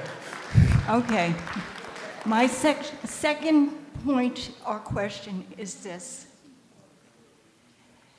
We take wastewater enterprise fund excesses and use it for all kinds of things in town, when we should be using wastewater enterprise money to give people sewerage in Marshfield who don't have it. That's a And whole different the arti- money should not be free cash from the wastewater enterprise fund. It should not be going into the stabilization fund. It should be going back to the people of the town of Marshfield for sewerage and water. Okay, you're right, that's all beyond the scope of this particular article. So the question is, why is the money being used for everything else besides Again, sewerage you're beyond and the scope water? of the article, please. We're good, thank you. We're done. Right microphone. Go ahead. Diane Jordan, Bancroft Street, Vice Chair, Board of Public Works. I just want to address I'm sorry, can't remember her name's question. The Board of Public Works is currently attempting to work with the town administrator and select board to try to come up with a more cohesive plan that addresses enterprise accounts. Okay. So thank you Great. for the question Thank about you. that. Mr. Carrier. David Carrier, 34 Outlook Road. I just want to point out that, Plymouth Avenue Pump Station is essential to the operation of the sewer system, including, Town Hall area and elsewhere, servicing an awful lot of the community that flows down. And when we did Sewer 2000 way back when, which expanded the sewer system up into other portions of the community all the way up to here, basically, We did not do anything to enhance the operability or the conditions of the Plymouth Avenue pump station at that time, and the additional operations and flow are part of what has created the problems that are being addressed today. Therefore, I recommend a vote in favor of this article. Okay. Mr. Stewart. Andrew Stewart, 8 Highland Street. I also would encourage people to vote for this article. This is the dry flood proofing of the Plymouth Ave pump station as well. We are protecting this from flooding so that it's going to service the town and continue to get our sewage to the public, to the treatment plant. Also, we do not get any receipts from other towns for wastewater treatment because the wastewater treatment plant only services the town of Marshfield and only a portion of Marshfield. Okay. Seeing no further discussion. Going to go to a vote. This is a 2/3 vote once again. All those in favor of Article 23, please raise your hand. All those opposed? I declare that Article 23 passes with a 2/3 majority. We are on to Article 24. Again, a DPW article. Article 24, the Board of Public Works moves that the town vote to authorize the Select Board to acquire by gift, deed, conveyance, or otherwise a certain parcel of land with the buildings and improvements thereon containing approximately 1.0 acres of land, more or less, known as and numbered 829 Old Main Street Extension, Marshfield, Mass., shown on the town of Marshfield's assessors maps as parcel E12-05-05, and described in a deed recorded in the Plymouth County Registry of Deeds in Book 36204, page 172, and further to appropriate the sum of $765,200 together with all costs and expenses of acquisition, including attorney's fees, and to meet said appropriation, transfer said sums from water retained earnings, and further to authorize the town acting by and through its Select Board and the Board of Public Works to apply for and accept any state or federal grants connected with the acquisition of said property being acquired and restricted in perpetuity for water supply protection purposes and held under the care and custody of the Board of Public Works pursuant to Mass General Law, Chapter 40, Sections 39, 41, and 15B, and Article 97 of the amendments to the state constitution. Mr. Shaughnessy. Thank you. Bob Shaughnessy, Chair of the Board of Public Works. I'm also known as one of the 3 water commissioners in the town. Our focus is to protect our water supply from anything.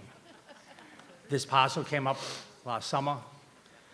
We're making a purchase to buy it, to take out the one piece that's 900 feet from our well. Water supply land is all around it. The purpose is to eliminate the septic system from going into our well.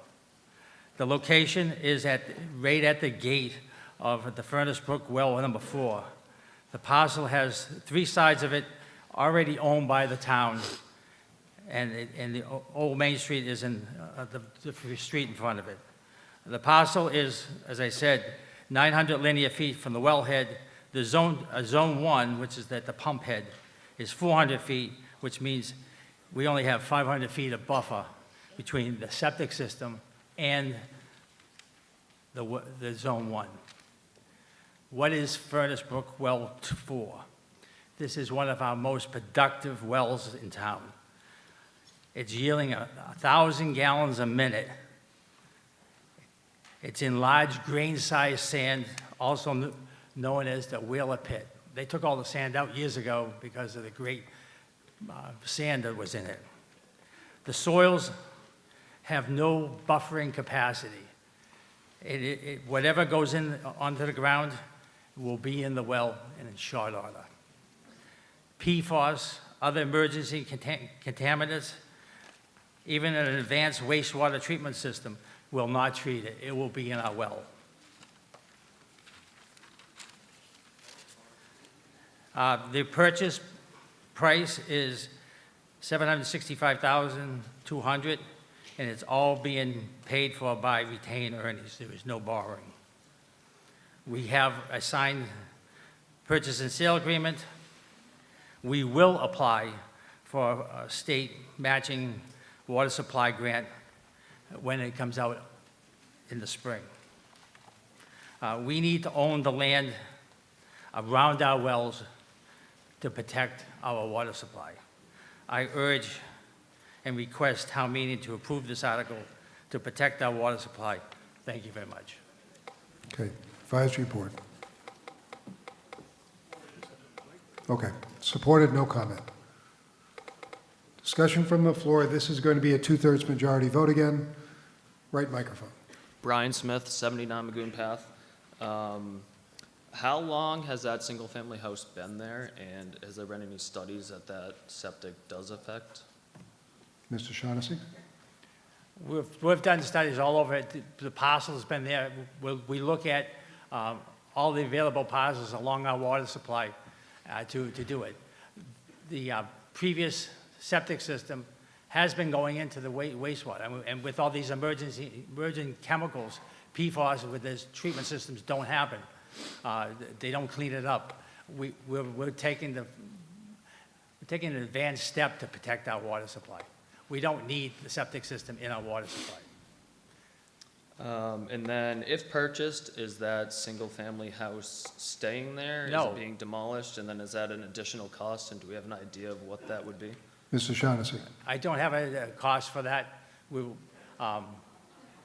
But we will demolish the house at some point in the future. We have done the same in other areas that are within our Zone 2 and the close areas around it.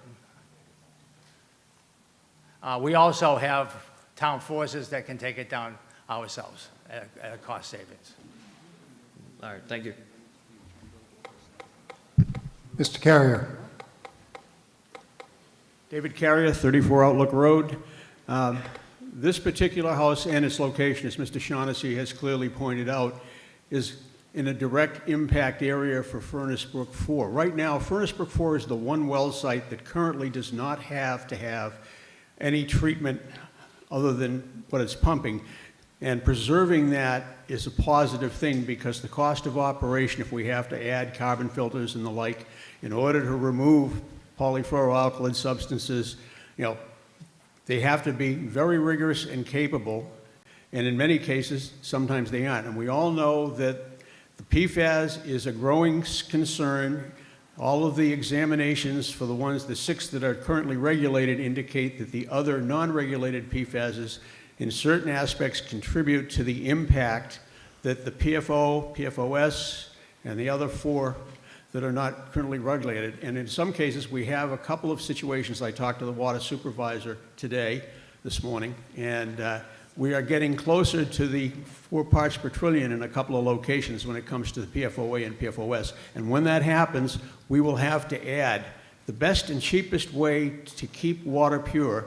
Mr. Shaughnessy was a proponent of this back when I worked in the public works, and the bottom line is exclusion is the best way. Okay. Rear microphone. Andrew McNeil, 588 Main Street. New to Marshfield, so I might be speaking out of turn, but if this property is so important to our water system, Main Street doesn't have sewage along all of those properties. There's a lot of properties that are closer to that well that have septic systems. Why are we only choosing this one? And wouldn't it be better for our town to ensure all of those houses get off of septic system and put sewage along 3A and put that money that we're going to buy one property into all of the other properties? It doesn't seem like we're making sense to buy one property for $800,000 when we could put that into sewage, which we had a lot of other conversations about today. Mr. Shaughnessy? As the Board of Public Works, we're the water, sewer, trash, cemetery, engineering. We have long-term plans to protect our water supply across the board. When parcels come up on the market, we need to grab them when they can. That's the reason why we're buying it now. We can't wait 5, 10 years down the road for what if we have a sewer. As Mrs. Magliano, I hope that's your name, Kent Park needs a sewer system. the Bridle Pack 40B development needs a sewer system. If this MBTA piece passes, that's going to need a sewer system. We're looking at the long-range piece. What we have right now is we need to protect it today, and that's the reason why we're buying it today. And I understand that. As a civil engineer myself, I appreciate everything to protect our water system, but we're identifying one property in this range that we could solve a whole bunch of other issues, generate more revenue by putting in sewer on 3A to all those properties. Why wouldn't we solve the issue instead of just looking at one property today? We could solve the whole thing. You know, all the properties there, how many properties are within 900 feet of this well that we're looking at one property for? It seems like This a is the waste one of that's money. available today. If I can step in just real quickly. Yeah, of course. Getting sewer up there, if you added a couple of 3 or 4 or 5 zeros on the end of that $800,000, you might get close. I mean, it's an order of magnitude different price-wise. The sewer stops at downtown, so. I understand that, but my property was less than that, and it was closer to the well, but it wasn't purchased by the town. But this property that's further from the well is being looked at to Yeah, purchase. Yeah, it's, Why? okay. I think we're done with that conversation, so, You know, thank you. Math doesn't math on this one. Sorry, guys. Okay. Mr. Pasevich. Joe Pasevich, Wilson Road. Question to the board member. Is this in a Zone 1 or Zone 2, this property? Mr. Shaughnessy. As I said, it was 900 feet from the well. The zone 1 is 400 feet. It's 500 feet to the zone 1. And So large it's- grain size sand, which has no retardation. And Joe, you're an environmental person, you know that there's no retardation. When the septic system goes in, it goes direct to the well. When was the last time that zone was delineated, do you know? Mr. Shaughnessy. That's an engineering, Rod?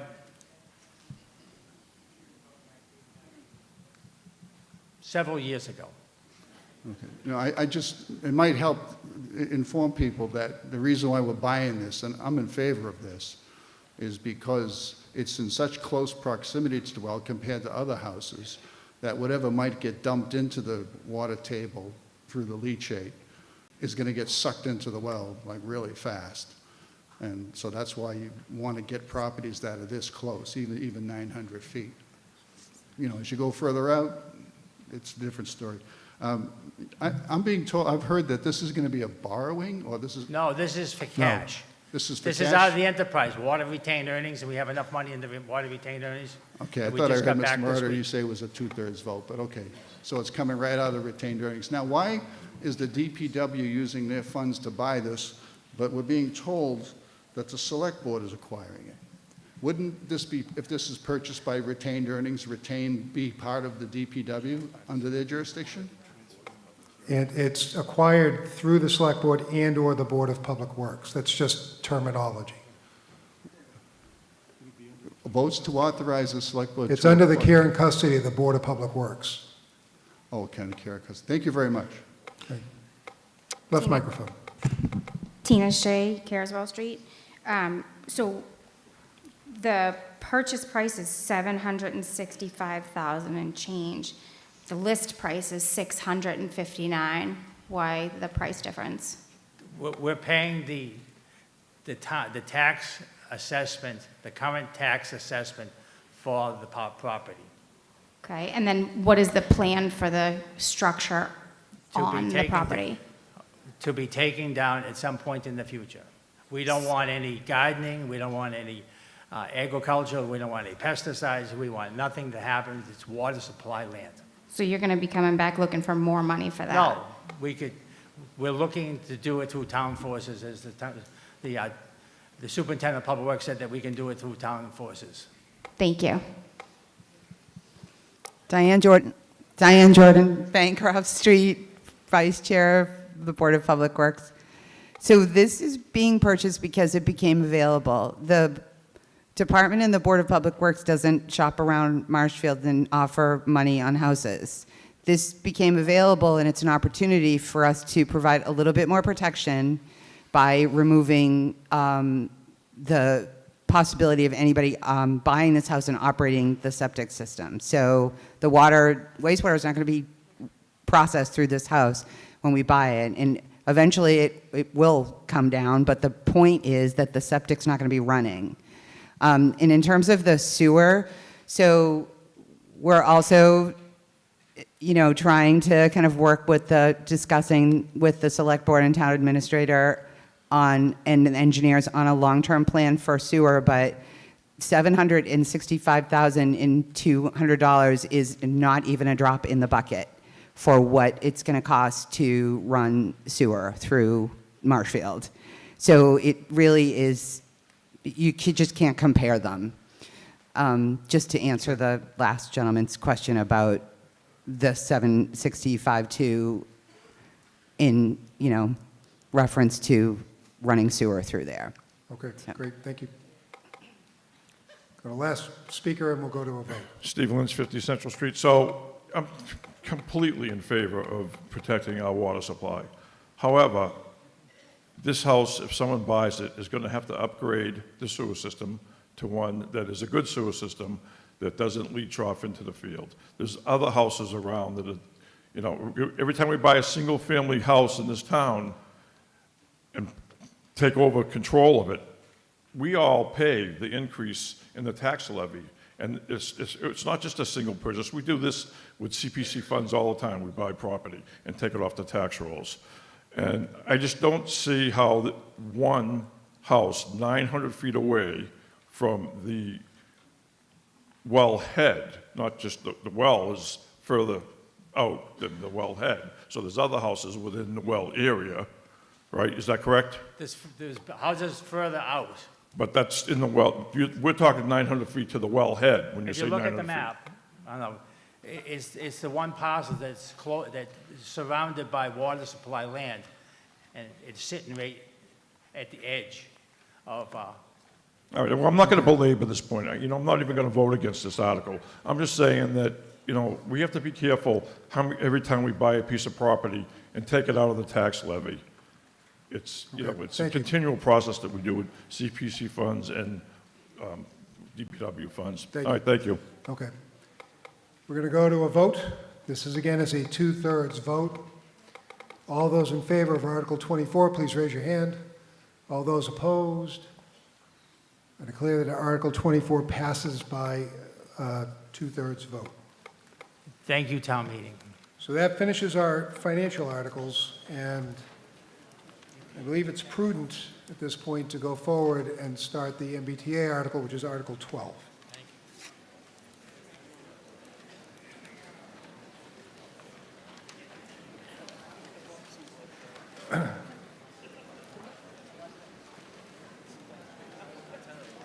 Now, the motion, and this is linked with Articles 13 and 14, the planning board moves that the town vote to approve Article 12 as set forth in the December 16th, 2024 special town meeting warrant. I'm not going to read the whole article. It's extensive.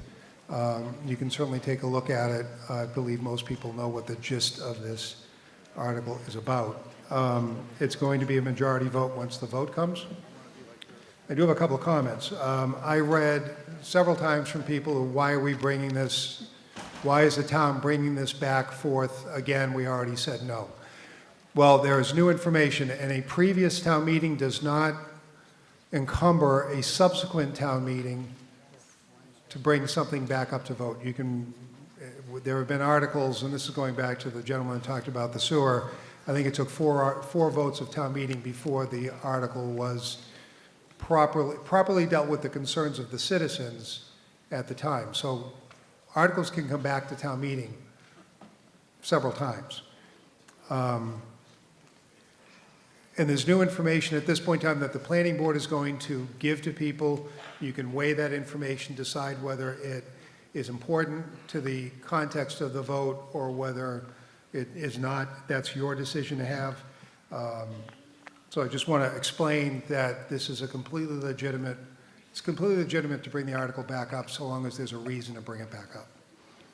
So that being said, I'm going to turn it over to Greg Emond, our town planner, to make a presentation, and then the advisory board has a brief presentation on how they got to their vote, and then Attorney Galvin has a couple of things to say about the legality of things, and then we will go to discussion from the floor. So, Mr. Emond. Thank you. Greg Guimont, Ice House Lane. There are two things the community must comply with regarding with the MBTA communities. It's the law itself and the guidelines. The law has three parts. Next slide.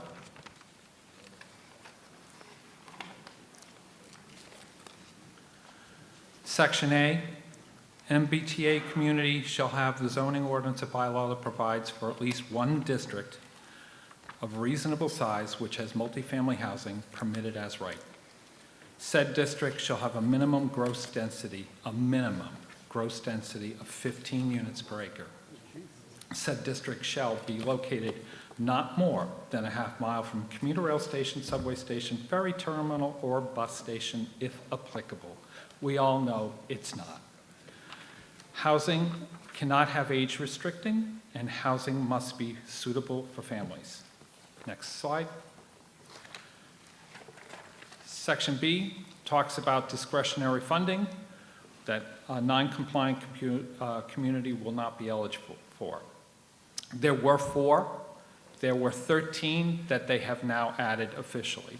So there are 17 different grant funding that can be withheld. Section C allows the state Executive Office of Housing and Livable Communities to develop guidelines. The MBTA guidelines were changed based on comments that towns like Marshfield sent in when this began over a year and a half ago. And they do allow 10% of the units, if the community puts it in their regulations, to be affordable and count towards our 40B projects. Next slide. Guidelines, you can see circled in red, Marshfield is required to have 1,000 or have zoning that would allow the creation of a minimum of 1,158 by right units and shall have a minimum area of 50 acres in size. Going to smaller district would, or areas that you have wetlands or other excluded items from the state, will result in higher densities and possibly higher buildings in order to reach that 1,158. Next slide. This shows the area that we're proposing to change. You can see up at the top in the center where it says conservation restriction. That's behind the Quirk auto dealer. That has a conservation restriction on it. That can't be developed. The only other green area towards the right down close to Lichetti's, that's split between 3 existing parcels. State law does allow the communities to use land already developed as part of a new district. That's exactly what we did, and we've done that on purpose. That reduces the likelihood of this ever getting redeveloped. And there are no vacant parcels in this proposed area. Next slide. Planning staff has used the state sample zoning language as the guide and created a new section in our zoning bylaw, Article 16. This article addresses the MBTA communities law, and we've made some changes to the state model to better fit Marshfield. These changes are as follows. Capping the height at 4 floors. The state allows up to 6 floors. Capping the density at 16. The state just has a minimum of 15. If you do not create a bylaw that says it's capped at 16, guess what? You could get 18, you could get 20, they could go as high as they want the way the state law is if you don't specify it. We're going to skip the minimum area because the state doesn't suggest it. We're saying 30,000 square feet. We're keeping the water resource protection requirements in place for nitrogen loading and lot coverage.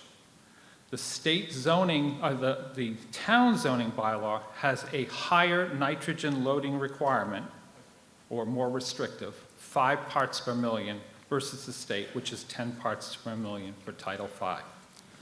Requiring 10% of the, as I mentioned before, we're going to require that 10% of the units have be eligible for the state SHI, which is the subsidized housing inventory. Next slide.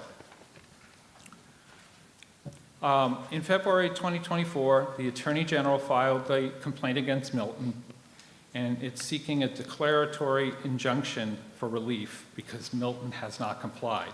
We are not out of compliance yet, but in December, at the end of December, we will be out of compliance, and then we would be in a similar situation. One of the things that the Attorney General asked for is appointment is necessary of a special master to draft zoning language for Milton versus letting Milton do it themselves. April 20, the past town meeting, we did not approve it. We still have that deadline of December 31st. That's what we're trying to meet. The Supreme Court opened the case on October 7th. They have yet to decide. And it could be up to 30 days, so we may not know that until February. Next slide. One of the comments at last town meeting was, did you look at other areas? We had looked at other areas, but we looked at one additional area that we had not looked before at, and that was along Route 139, east from the downtown, from McDonald Funeral Home over to White Holland Drive. Next slide. This other area, due to the state Section 3A of their guidelines, mapping requirements, we would have to reduce the lot sizes from 30,000 to 10,000. And we would have to add an additional floor or higher density, 19 units per acre, to get to that same number of 1,158. While this area is developed, it has a lot of smaller businesses, single-family homes, some of them with businesses in them, and has a much higher chance of being redeveloped than the area west of the high school to School Street. Excuse me, will we all have no time limit? Will we all? Proceed. Gashford route and has municipal sewer. It also has floodplains, wetlands, and other layers of excluded land as defined by the Executive Office of Housing and Livable Communities. Also, this section of 139 only has 2 lanes, has no turn lanes or traffic signals. The planning staff decided that this was not an alternative area to develop. Next slide. Summary of changes, adding several locations to the language where it was exempt by the state law, specifically saying site plan approval. That was comments that we have received from the state. We had discussions with the state. They said that the language that we have proposed does meet what they're looking for. Based on the comments from the April town meeting, we completely removed section 1609, which was the fee in lieu of. This basically will say that all the affordable units will be developed within the projects or developments themselves. And then we've added language requiring an administrative fee and a consultant fee. Next slide. What is the worst case scenario? So I was asked by several residents and a member of the Board of Public Works to kind of give us what the impacts are. So the MBTA community, if we take all the existing commercial land in that district versus the apartments and condos, if we took all of those and we rezoned it at the 16 units per acre, we'd end up with 650 units of new housing, which is far below the 1,185. To show the overall impact, because we have 240Bs that have been approved, one of them which is large and already construction, when I asked the various town departments what was the impacts, I asked them to include Bridle Crossing and Mill Creek. That would bring us up to a total of 976 units in the worst case scenario.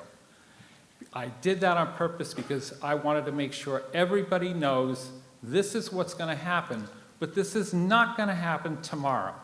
This is probably going to be 8 to 10 years out before we ever get to a number like that. Now, what do I personally and the planning staff think? We're not even going to get to those numbers. We do not expect every commercial development on that side of 139 between School Street and the high school to convert over to residential housing. And part of that is because my understanding from developers and builders that with Mill Creek, that the rental market is going to be soft, extremely soft. In fact, Bridal Crossing will be converting over to ownership because they are concerned that the rental market will be soft. Next slide. Again, the residential condos, we do not feel that they are going to be converted because, or torn down and redone, because the cost of buying out individual owners and the density difference is not high enough for an investor to make profit. Existing residential apartments, the Village at Marshfield, which was formerly Fox Run, will remain based on the density that it's 14 units already. Going to 16, again, we do not feel that there is the money there for somebody to knock down what they got to do and then add a new sewer treatment plant. All existing, we do put that all existing commercial buildings will be redeveloped into residential multifamily buildings. Some of them will have commercial on the first floor. We don't have any idea how that will, how many or how much square foot that would be. And we're using the Madison, former Modera 1, as the basis for the school, police, fire, and projections. Next slide, please. Current package treatment plants, like the one at Modera 2, is going to cost $3.2 million, and it would be paid by the applicant/developer. Residential properties usually cost the town more than businesses, though not in this case, we found. We have no way of estimating how many new buildings in the MBTA community will be mixed use, as I said.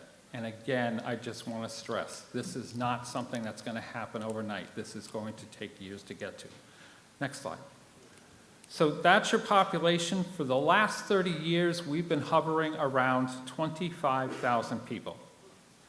The last one over to your right, the projected, worst case scenario, we're talking 28,250 people. Next slide. Again, I mentioned 25,000 roughly for our current population. Our current persons per household is 2.51. There are two 40Bs that are added to the worst case scenario. That's how we get to that 976.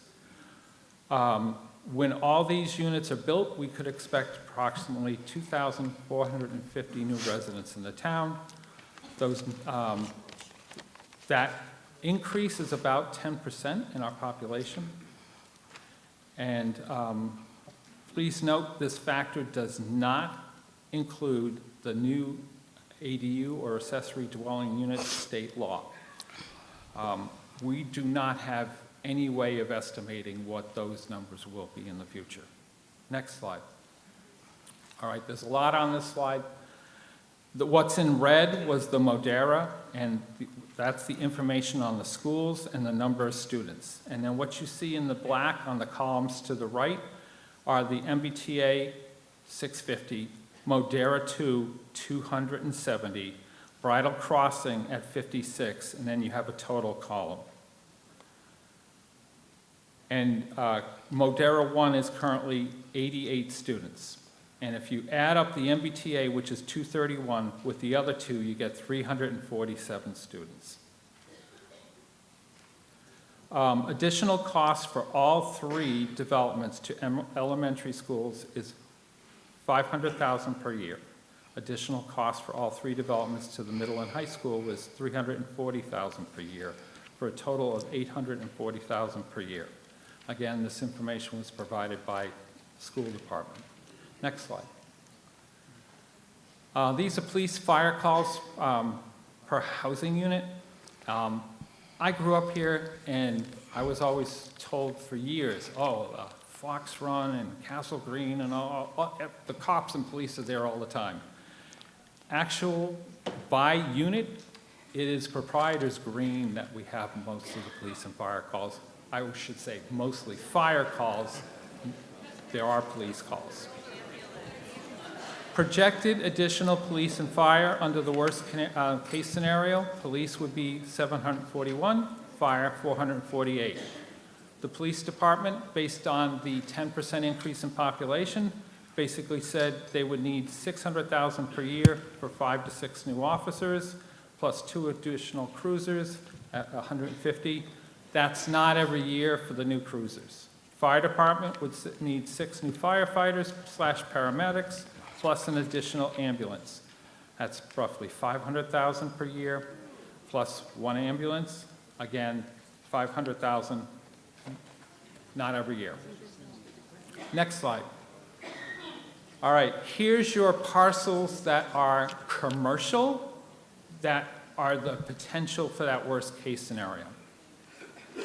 And again, all those buildings would have to be replaced with new residential mixed use. Can you make that bigger? We can't. But they're listed there. It's been online. We do have the information. The town would likely see, and this is from the assessors, $1.5 million in addition for taxes per year. There is a disclaimer at the bottom on the assessors because, again, this is projected. Next slide.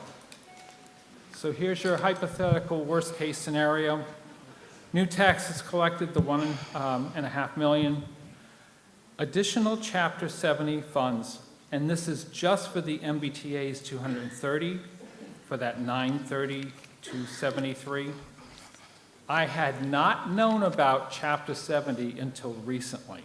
I didn't realize that we got additional, the school department gets additional funds from the state.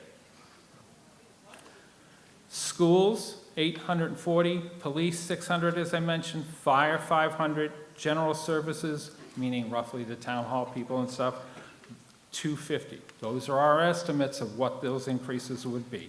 So you see the 291, 2,190,000 and the 2,430,000.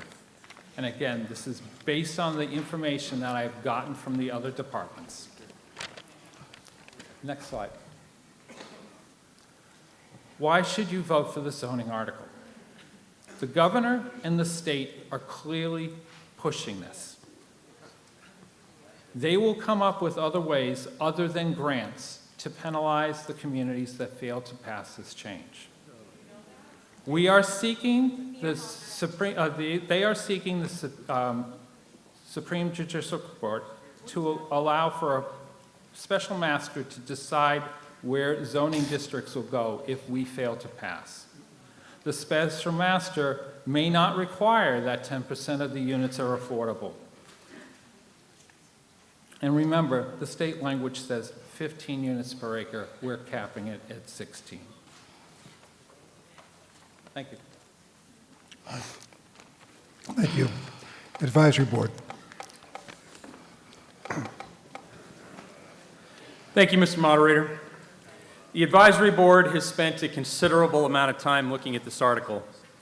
There is a lot of complexity in this article, and to get through the complexity, we had to look at some basic fundamentals that we needed to know and we needed to understand. So the first thing that we needed to understand was, why did the MBTA Communities Act pass in the first place? So the state's in an epic housing crisis, and it makes it impossible for working families to find housing that isn't ridiculously expensive. So to create more housing, the state has been trying to incentivize towns for a very long time to get more homes built. The estimates are as high as 200,000 plus units of new multifamily housing needed to end the crisis in the Commonwealth. Incentivizing towns, however, has failed miserably as a strategy. So what did the state do when the carrots didn't work? They tossed out the carrots and they got a big stick. And that's where the MBTA Communities Act comes in. The next thing that we needed to understand was the act itself and how it would apply to the town of Marshfield. The MBTA Communities Act is the state's way of saying to towns, hey, we want you to adjust your laws so that if someone did want to build a certain number of units of multifamily housing, that it would be legally possible for them to do so. The law doesn't require that housing ever gets built. It doesn't require that anyone sells their land to a housing developer. And because it doesn't require any of that, it also doesn't have any funding attached to it. So here's the thing. The law requires that we make it legally possible for a developer to build new units, but it leaves a lot up to us. It gives towns the ability to pick where new buildings could possibly go up, and it put it in a place where it would be unattractive to developers. It doesn't allow us to make it legally impossible, but we can make it very unattractive. We believe that the town planner has done exactly that. The last thing that we needed to understand was what was the real issue with the article. What is this debate really about? Is it about cost? Is it about something else? Cost is important, and clearly we have a lot of work left to truly understand what the cost impact and strategy is. But this article is really a question about power and about risk. If the state has the ability to enforce this law, then there is a tremendous amount of risk that we will lose control over how we comply, of where those units get put. And a loss of control can subject us to far greater costs than what is presently forecasted. So can the state make this law stick? Can they take away grant funding? Can they force a town to comply? Well, some of those questions are sitting in front of the state Supreme Court after the state Attorney General sued the town of Milton for not being in compliance. The ruling on that case is expected at some point within the next several months. So in the meantime, that leaves us here in our town to decide on whether to comply or not to comply. And if we comply, how do we do it? Article 12 presents us two possible choices. Choice one, we vote no. No means no, and we fight like hell. We may win, and if we win, then we spend some legal fees, and we lose some grants, but hopefully nothing more. The other side of the coin, of course, is the chance that we lose. If we lose, we'll likely end up seeing 4 times the amount of housing that we have before us tonight. 4 times. We may also get told by a judge that we have to build in places that we do not want to. Think about an area that you don't want to see multifamily housing, and that's where it may in fact get built. Our second choice is that we vote yes. We come into bare minimum compliance, and maybe the units get built, and maybe some don't. We have no idea. But what we do is we retain control over where and how units get built. And we continue to make an unattractive option for developers. And so what do we do if the town of Milton wins next month? Well, we come right back to town meeting in April, and we throw the entire thing out with a simple majority vote. If the town of Milton loses... Be quiet, please. If the town of Milton loses, then we are already in compliance. Point of order, please. Can we just go to a vote? Can we stop this? We've already been here and voted this down. If the town of Milton loses, then we are already in compliance and not subject to penalty. And most importantly, we are in control. The advisory board, after giving careful consideration to both options, votes yes. Thank you. Okay. This is an important article for the town in general. It needs to be well discussed, so I approve that. You want to speak?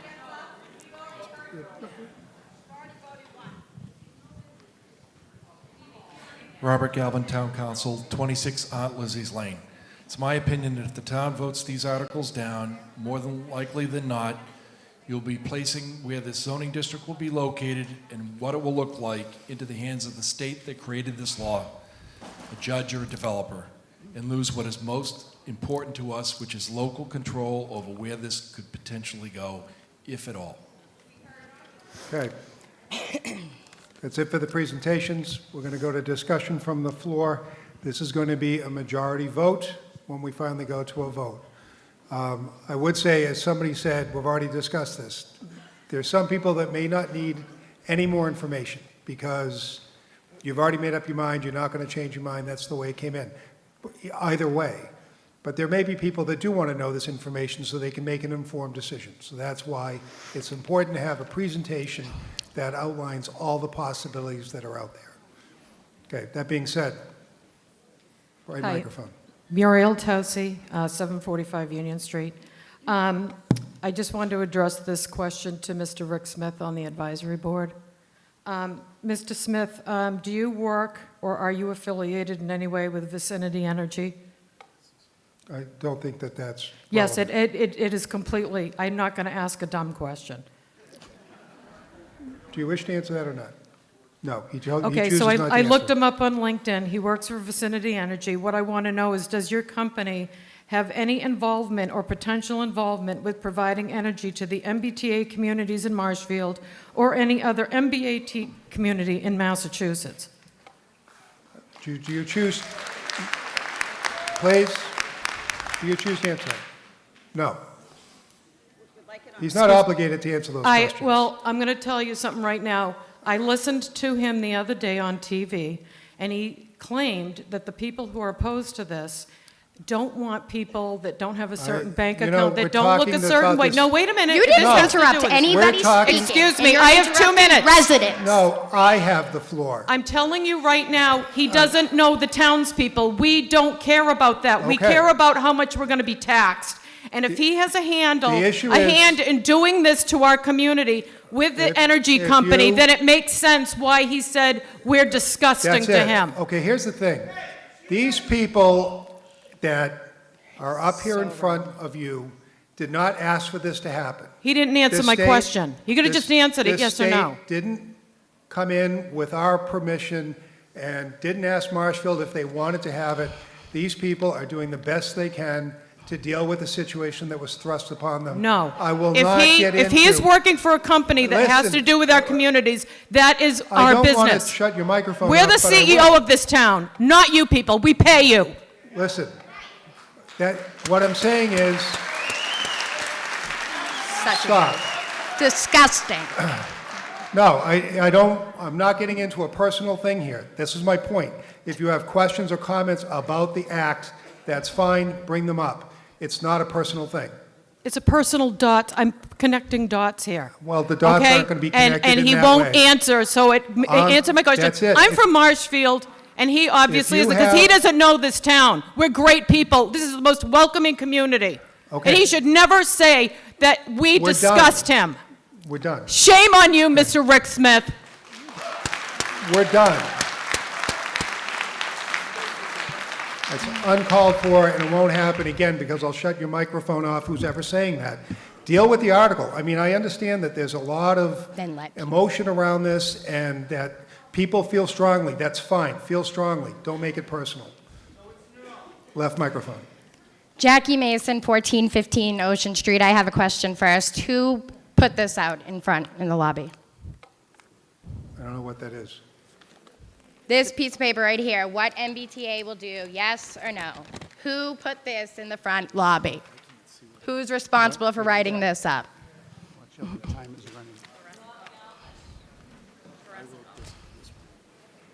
It was written by Mr. Galvin. And can I have my time back? Pardon me? Can I have my time that you let run over after I asked my question? I don't know what you mean. It ran over. It was 1:56 when I stopped my question. You can ask another question. That's fine. So, Bob Galvin, you wrote this? So you wrote, as of 1/1/25, loss of town control over where multifamily housing can be proposed by developers and a potential for a receiver. You wrote that.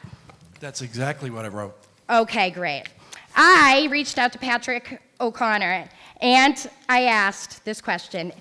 Is it documented anywhere in the law that if our town does not comply with MBTA zoning regulation, builders have the freedom to construct developments anywhere chosen in Marshfield? His answer, no. The only punishment for noncompliance is loss of eligibility for various grants. It is worth noting that the penalties for noncompliance are being challenged in the Supreme Judicial Court by the town of Milton, and the court may even rule even these penalties unconstitutional. Okay. So Mr. Galvin's going to respond to that? Senator Connor isn't town council for Marshfield. He hasn't had 32 years of experience in land use law. And be quiet, please. And Representative Kearney disagrees with Representative or State Senator O'Connor and gave the exact opposite opinion. It's because he's not town council. He didn't he's in the not MBTA correct. meeting that he came. He also voted in favor of the MBTA Communities Act when it was originally passed, and he voted in favor of the amendment that added 13 additional grant funds to the state law. Okay, go ahead. 1,158 units, or 600. Is that a question? Yeah, what are we voting on? We're voting on the zoning article. So the planning department has projected there'd be somewhere between 250 and 300 units in the proposed district. If that is not the district where this multifamily housing ends up, and that is a likely scenario, it is possible that Marshfield will have to accommodate 1,185 units somewhere else. Okay, 900 residents have, our population has grown since 2009. Since then, our police budget went up 100%, fire up 68%, DPW 55%, total municipal 68%. Our school numbers took a dip in enrollment in this time frame, but the increase was still 42% with a $17 million increase. We could have a projected of 995 students based on the 1158. Enter our schools if this was built at the cost of $16 million a year extra just in education. How do you look in the mirror knowing this town can't afford to meet our children's right to an education, yet you still continue to push for your friends in the state? We could add the grants we've received that are in danger since 2011, and they won't come close to what it will cost our community. How does the town not look out for the most two vulnerable groups of residents, our seniors and our children? How do you sleep at night knowing you will be pricing out or starving seniors? So I ask, where are the reports from the state auditor to show the costs associated with MBTA zoning? As we need to know how much this mandate will cost our town. No one is buying a house. Your time is up. Right microphone. Right microphone. Lauren Clapp, Fox Hill Circle. So I wrote this today, and I'm hoping that people will listen to what I wrote. I stand here tonight to vehemently oppose the MBTA mandate, which represents nothing less than tyranny against our constitutional rights. This mandate forces changes to our town's zoning and land use, our consent, and egregious overreach that strikes at the heart of our freedoms. In April, Marshfield residents already voted no to this unjust measure. That vote was a clear rejection of a system that ignores the voices of the people and tramples on the principles of self-governance. Yet here we are again, facing the same attempt to impose the state's will on our community. Let me be clear, this is not governance, it is tyranny. It undermines our constitutional protections, including the fundamental right to own and manage property without state coercion. We will not succumb to the fear and pressure being wielded and forced to comply by Marshfield. We will not be intimidated and we will not be silenced. Any representative of Marshfield who fails to oppose this mandate is complicit in eroding the rights of the very people they were elected to serve. I urge you all to stand firm and defend our town and protect the freedoms that belong to us. Vote no again tonight and send a clear message. Marshfield will not submit to oppressive mandates that betray our values and jeopardize our future. Thank you. Okay.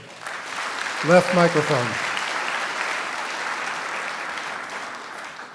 Joe Pasevich, Wilson Road. You know, I was thinking that when we voted no back in the spring, that, our leadership would have maybe developed a strategy instead of just figuring that we should maybe double down, which is what seems to be happening.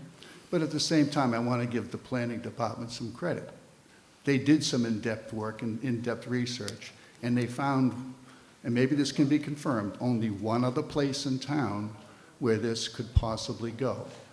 But even then there were problems because under this law, there are restrictions. You can't build any of this like in a wetlands area or in a floodplain, I think, too. So what makes Mr. Galvin and other people think that this can go somewhere else? Sure. When we have zoning regulations that would prevent that. On On January 1st, 2025, our bylaws will not be in compliance with state law. And it's my opinion, because I've heard it directly from the Assistant Attorney General, that will be suspended during that week by the Housing and Livable Communities, and about 1 week later, the town of Marshall will be named as a defendant in a lawsuit. And the Attorney General is going to seek the same relief they sought against Milton, and we're not going to be raising the same issues as Milton did. Milton was not challenging the underlying law, they were challenging the implementation of it via the guidelines, and they would challenge their characterization of being a rapid transit community. It's my opinion that they will ask for the same relief, and a court, likely a superior court, not the SJC, will decide whether a receiver or a state master or a special master gets appointed.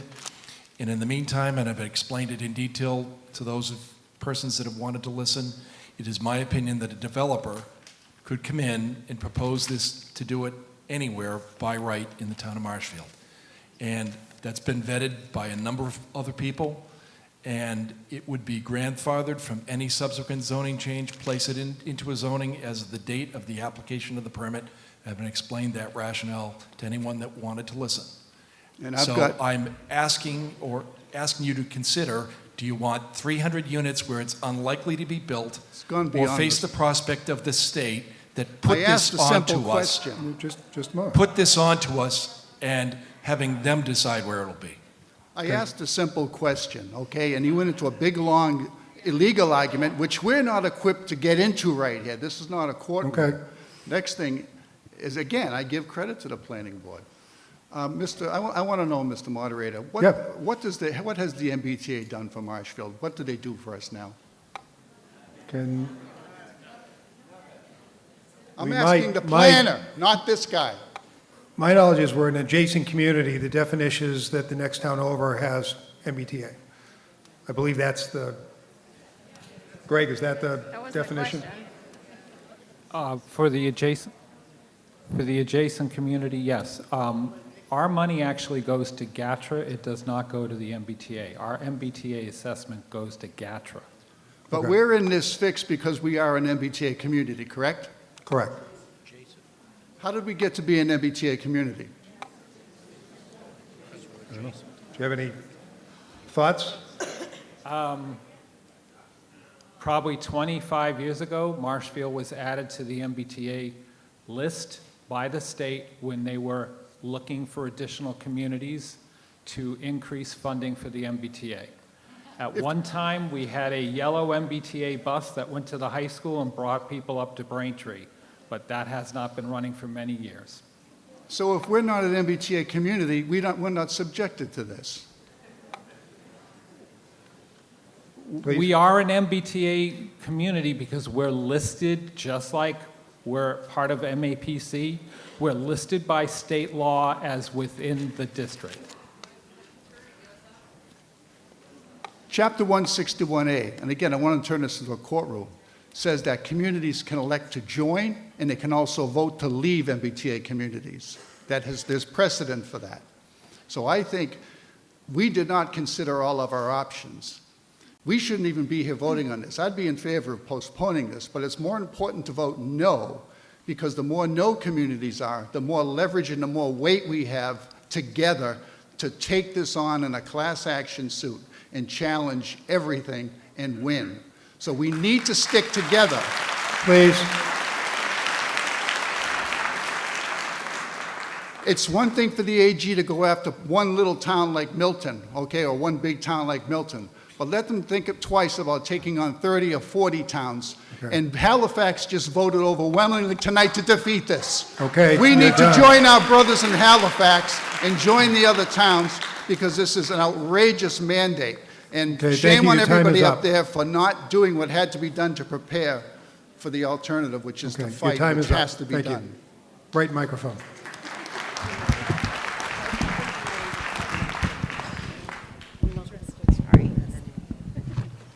Tina Shea, Carswell Street. I have a following quote from Mike Maresco from 2017 Patriot Ledger. It says, "My immediate goal is to get a handle on the budget. You can't do any of those other things if you don't have a solid budget, solid framework. I want to see more planning, and I want to see a better way of estimating revenue, and I want to improve communication with departments heads. Mr. Maresco, what did you mean by that? That's beyond the scope of this article. It's actually not. Well, it is, because it's not actually dealing not. with the article at hand. Is it capital planning that you were referring to? You're beyond the scope of the article. It's not beyond the scope, Well, then because get this to your- then get to your is point. capital planning. Then get to your point of what you're getting to, but right now, this is beyond the scope of the article. But he should still answer my question. It is my 2 No, minutes. because it's beyond the scope of the article. Yeah. You've been planted here by the state to continue your state work, and you just can't deprogram yourself. It's in line with Mr. Galvin not wanting to reveal how we might fight this. Why didn't you want to reveal how we might fight this, Mr. Galvin? You want to respond to that, Earl? If the town defeats this article, we'll make the claim that it's an unfunded mandate. We'll make other claims that it violates the state and federal constitution, the same claims that have been advanced in other locations, including Essex County, some of which have already been dismissed. Why not now? Because we are in compliance with the MBTA Communities Act, and no one has accused us of being in violation of the law. Yeah, well, we pay you for facts and law, not your opinions, because you don't have a crystal ball. You see, the American public is still trying to come up for air after COVID conditioning. Excuse you? We went from 15 days to slow the curve to suffocating humans with mandated masks and mandated deadly injections. 4 years later, after the misinformation, also known as lies, there's a 500-page document from the House Select COVID Committee. You're in a beyond the scope of this nutshell. article. No, This I'm is not. not- This is a mandate, correct? No, you're Just beyond like the scope of the everything article, else and you're gonna was a get shut off. mandate. So So don't the do that. anti-government sentiment is not for a reason, and our rights don't take a back seat to state mandates. You see, You're being done. bullied- Thank you. You're done. Left microphone. You're done. Left microphone. No, I tell people to stop, they've got to stop. That's the way it goes. Left microphone. Minutes. Clock. There you go. Madeline Daly, MacArthur Lane. I just want to state that the MBTA properties will overwhelm our town and will further burden services and our current and in much of need repair infrastructure, jeopardizing our safety and quality of life. We are already overbuilding. Marshfield currently has 276 units under construction behind Roach Brothers and 56 pending at Bridle Path. These units alone will bring significant growth that we are not ready to absorb. We are creating an unsustainable strain on our already disrepaired infrastructure and the services of schools, police, fire, roads, and water supply. Our medical services in the local areas are already under a strain and stretched thin. Good luck getting an appointment. South Shore Hospital has already spoken to state and Senate reps that they cannot handle this increase in population. This will also create financial burden on residents.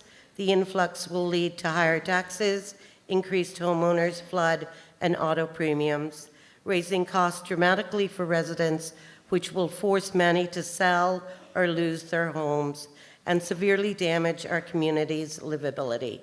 Is this a way to increase housing, or is this a way for property investment portfolios to buy up more properties and take away home ownership from the middle and lower class? And as for the MBTA, that is already in disrepair. You cannot get standing room on rush hour going into the city. The buses, the trains, they're unreliable. We need a town leadership that actually cares about the safety and well-being of our residents. And our town administration must begin to prioritize the basic essential needs of Marshfield residents over unsustainable development. Okay. I will vote no. Thank you. Thank you. Right microphone. Kate Carr, 221 Hampstead Way. I just want to touch base on the pamphlet that was handed out. That seems pretty biased to me. Speaking with Senator Pat O'Connor, again with some of these questions, asking him directly, if the proposal is voted down in tonight's town meeting, how would this affect our current zoning regulations? Specifically, I'm interested in knowing what changes, if any, would occur between the zoning regulations as they stand now compared to what they would be in the near future. And this is directly from Senator O'Connor. If the MBTA community's proposal is voted down at town meeting, zoning does not change. The MBTA Communities Act was meant to serve as guidelines for basic requirements, and the town would remain in charge of how it wants to meet those requirements. I feel like right now we're just taking the easy way out of things, and just like Mr. Pesevich said, if no one stands up to Andrea Campbell in no towns in Massachusetts, everyone's just going to comply, and sometimes you just have to take that risk. And again, it could be voted down in the SJC when Milton's case goes. Okay, thank you. Left microphone. Thank you all for being here. Lynn Fiddler, 77 Brook Road. I joined the select board because of a commitment and love for the town. Thank you all for being here. This is big. I truly believe that we need to be in compliance to minimize the risks and need to support the planning board with a yes vote. Marshfield always stands up for itself, and we are tough and don't like to be told what to do. The prospect of joining a fight against the state may be tempting, but it lacks merit. We need to be fiscally conservative, not throw caution to the wind at the possibility of winning a fight that is a tough sell.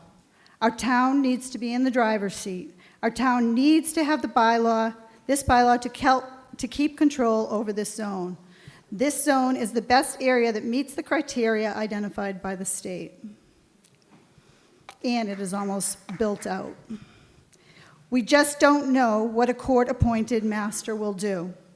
I hope you listen to the facts and understand what is at stake. The enforcement by the state is clearer, and in fact, they have pushed harder on enforcement by pulling grants. We are expecting to lose perhaps $5 million in the next fiscal year, 25, by not being in compliance and able to receive grants we rely on. Our decision really must be fiscally conservative. Being in compliance with this article does skirt the intent of our lawmakers on Beacon Hill, on density, building height, etc. If our hand is forced by a master with a no vote, then this will only stick it to Marshfield and hurt our residents in the process. We cannot afford a no vote. It's Marshfield's responsibility today to vote, and the care and custody of our town is yours to decide. Each of us have one vote. I care about this town and will always battle for Marshfield, but I am hoping you decide the stakes are too high for this battle. I support this article. Vote yes. I appreciate it. Right microphone. Ms. Jordan. Diane Jordan, Bancroft Street. I'm Vice Chair of the Board of Public Works, speaking as a resident. I've been doing my own research. Massachusetts is a home rule state. Home rule established the state as home. So the state makes the rules.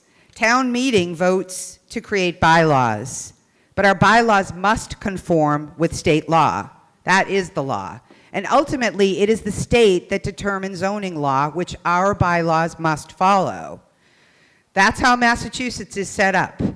In the past week, I've spoken to 4 lawyers with municipal law experience from the Cape to Milton. I've explained to all of them Attorney Galvin's opinion about the risk from developers if we don't have a particular zone picked out that agrees with this law, which was passed by our legislators. All of these attorneys agreed that Attorney Galvin is correct. If we vote no, a developer can purchase a large piece of property and make a building permit application based on this state law. And a court would ultimately side with the developer and allow the development to happen.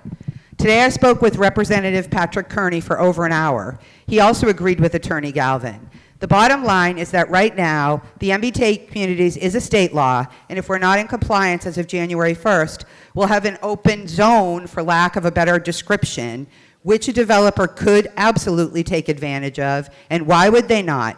I'm sure that a big developer could find some property with an ocean view and submit permit applications to build a large condominium and apartment complexes up to the number of 1,183 units.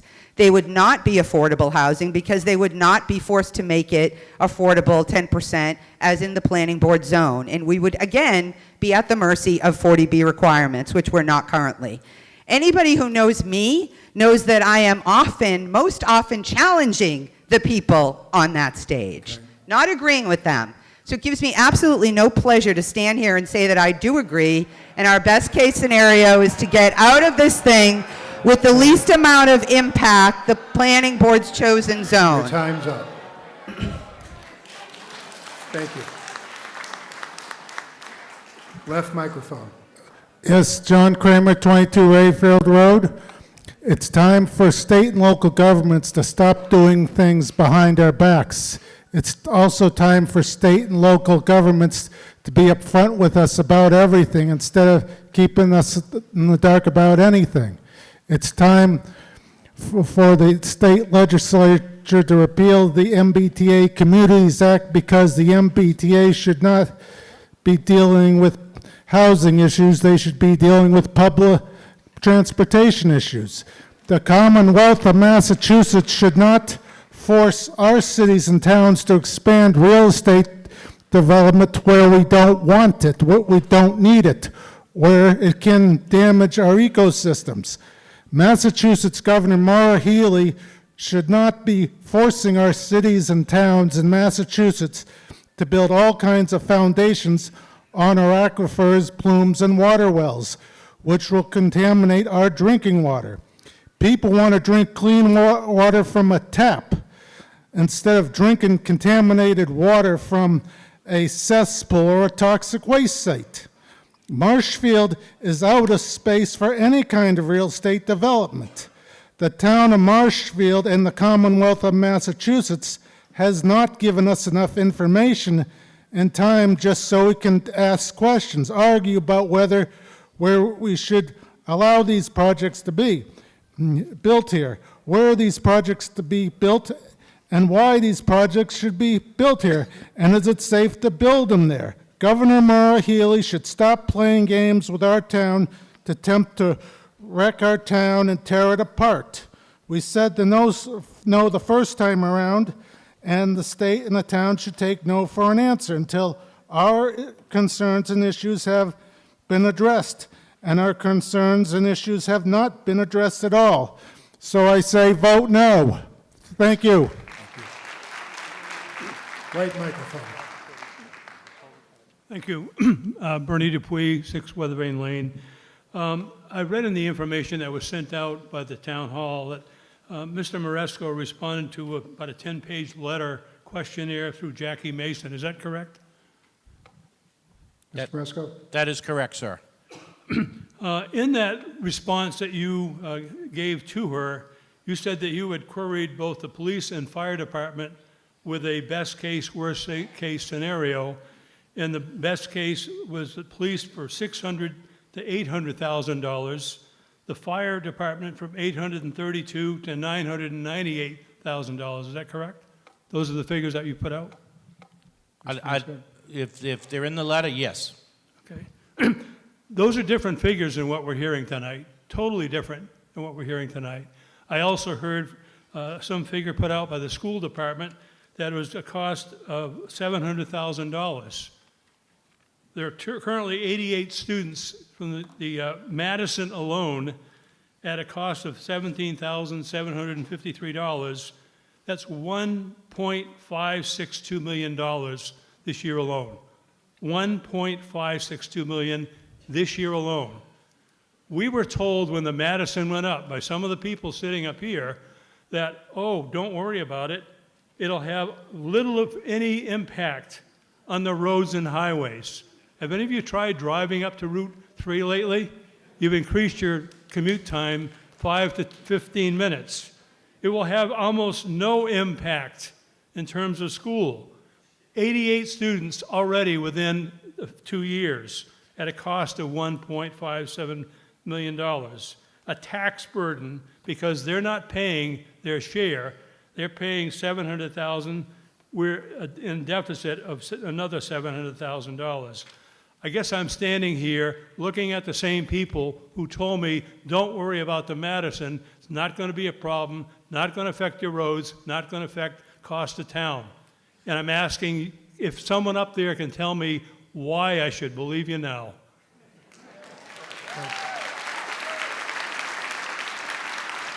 Left microphone. John Clifford, 87 Wrights Way. Mr. Moderator, I move the question. Okay, I will accept that motion, so I'll ask, raise your hands, who's in favor of moving the question? I think that's unanimous, almost. So I'm going to accept that motion to move the question. We are done with discussion from the floor, and we're going to go to a vote. I think practically speaking, it's going to make sense to go to a standing vote as opposed to a show of hands. Just seeing the different way the people are approaching things here today, I think it would be better off. So if everybody can get into a seat that's voting, you need to be into a seat.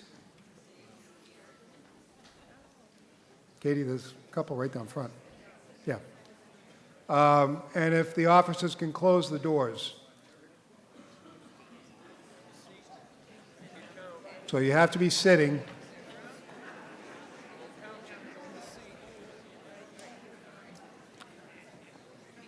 Are you all set in the gymnasium to take a standing vote?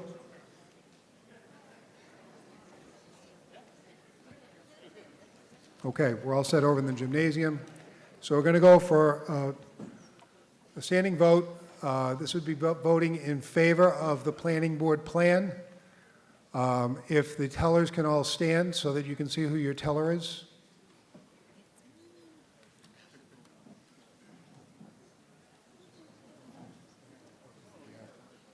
So if this passes, we will vote on 13 and 14 because we linked the articles. If this fails, we will be done with any of the MBTA articles. So all those in favor of the planning board article, please rise.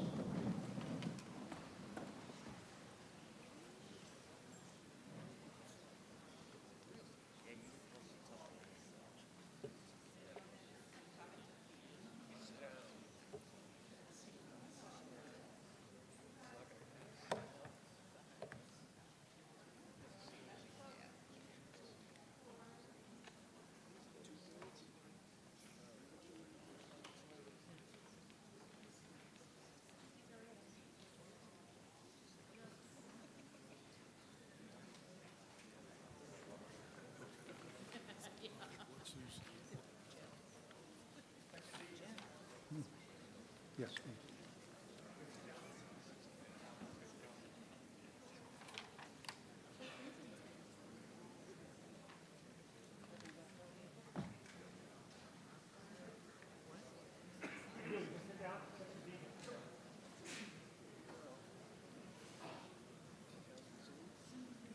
Yeah, we're all set. Everybody can sit.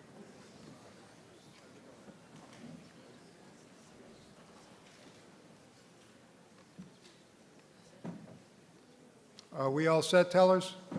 Yeah, yes, we are. Can you hear me? Yep, we can hear you too, Don. So we're going to go to the auditorium first and then to the gym. All right, we have two sections here, one left and one right. Okay. The left section voted 12 in favor, Okay? and the right section voted 10 in favor. Okay. So in the auditorium, section A.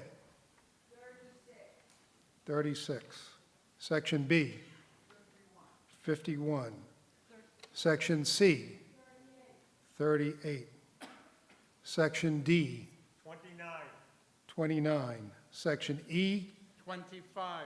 25. Section F. 8. And the front voted 12.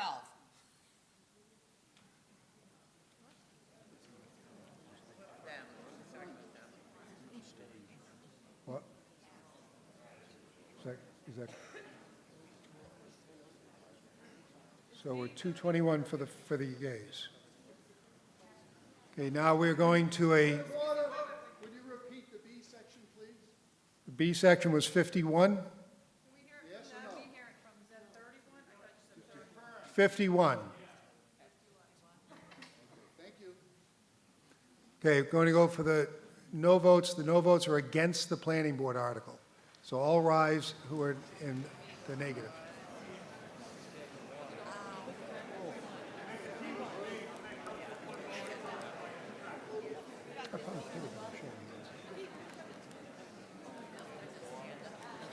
But this way.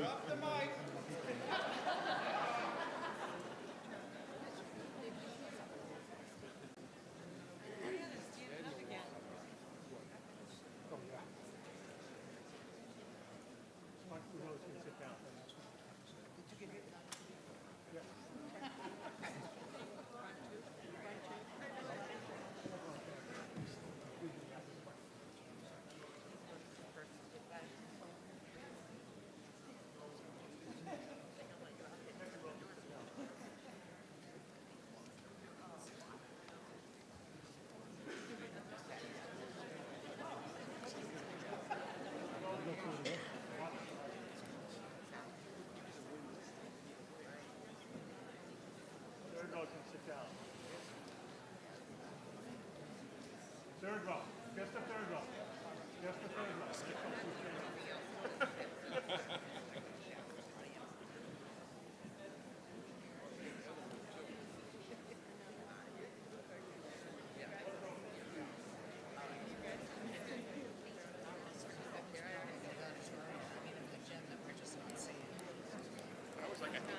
Initially, I was like, I think some folks took twice. I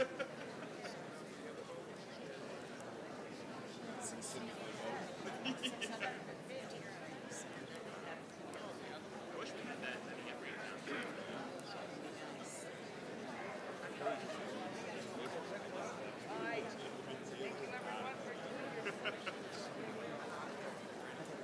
With the SJC rules by then. What's that?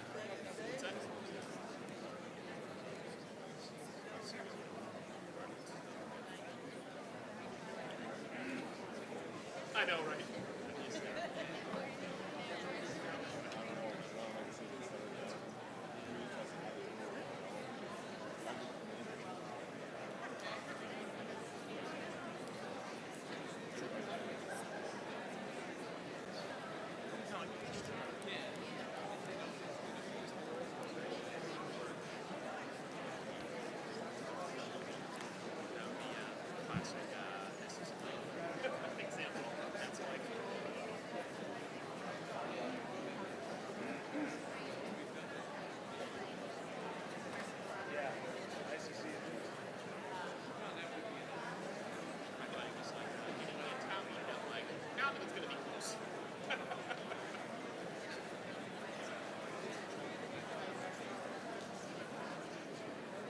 How many people do you think will walk out after this?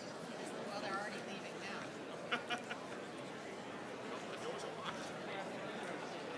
Should be locked.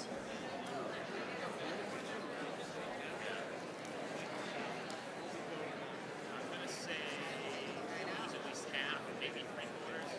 Okay, I think we're ready to tabulate the vote here, if everybody can be quiet. Mr. Gibson, do you have your totals over there? I certainly do. The left section voted 11 no. The right section voted 15 no. Okay, thank you. Section A. 46. Section B. 45. Section C. 18. Section D.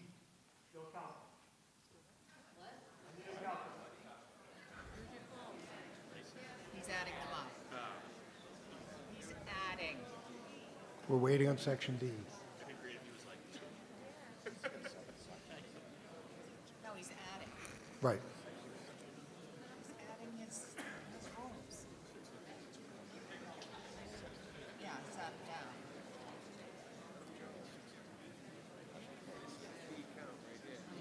Here's another question. one I'm in.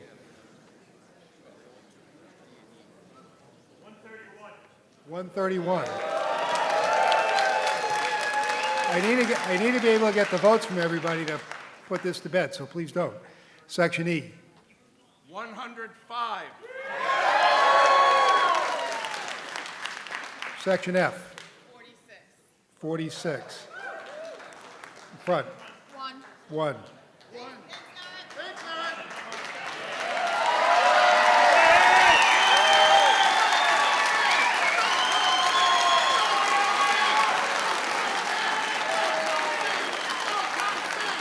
I declare that Article 12 fails.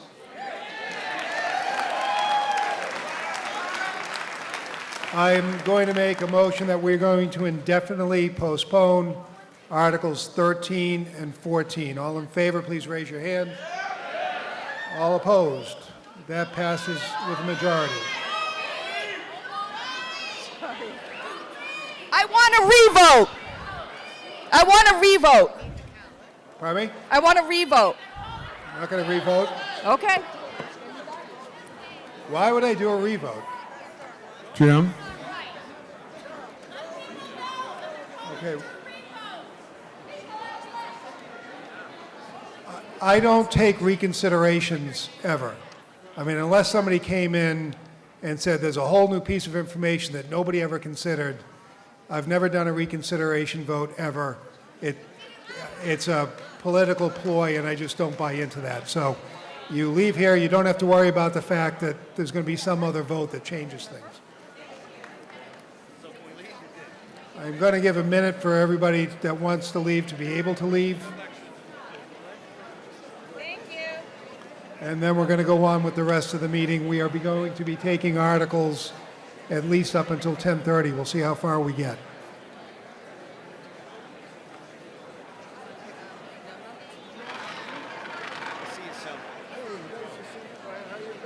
All right. What's the mess?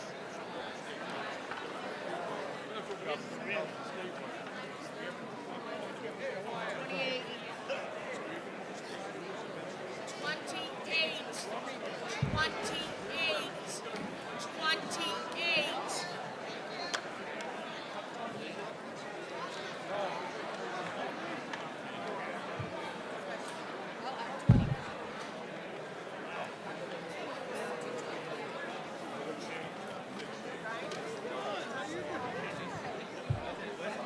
Right, wait till some developer puts $10 million, buys Blackman's Point for $10 million and puts up, that's what's gonna happen.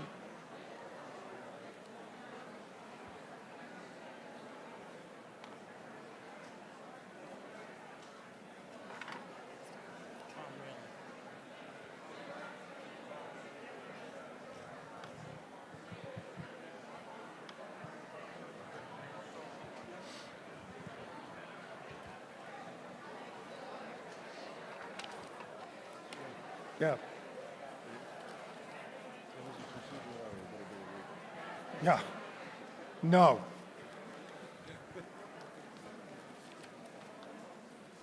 Stop that one. Is that one? No, we need that one. We voted on. That's what I want to get. We need that one. This is what we have. 28 is out. And we have 7, 15, 16, 17, 18, 20, 21, 25, 26. We did 22.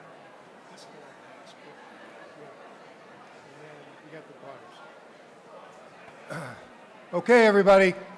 We can settle down a little bit. We have more work to do and not a lot of time in which to get it done. So let's get to town.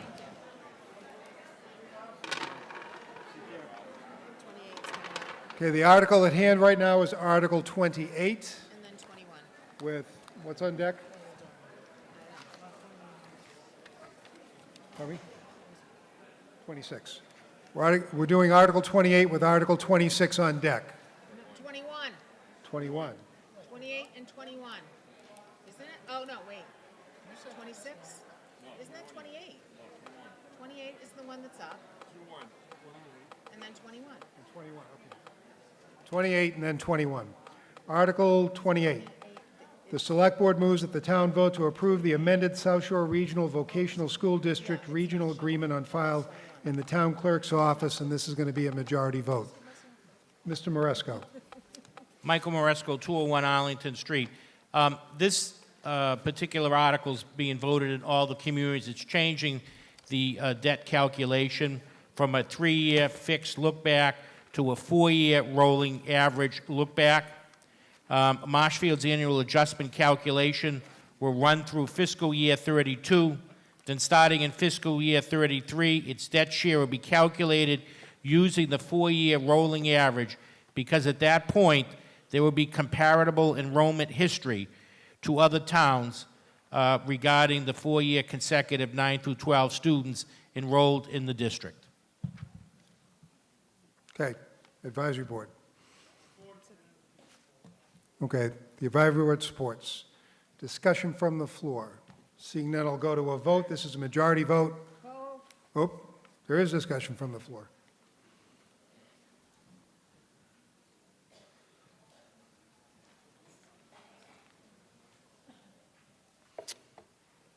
Mr. Moderator, I'm not opposed to this, but I do have a question, especially in regards to what was discussed in your little town meeting session with the potential debt exclusion coming up.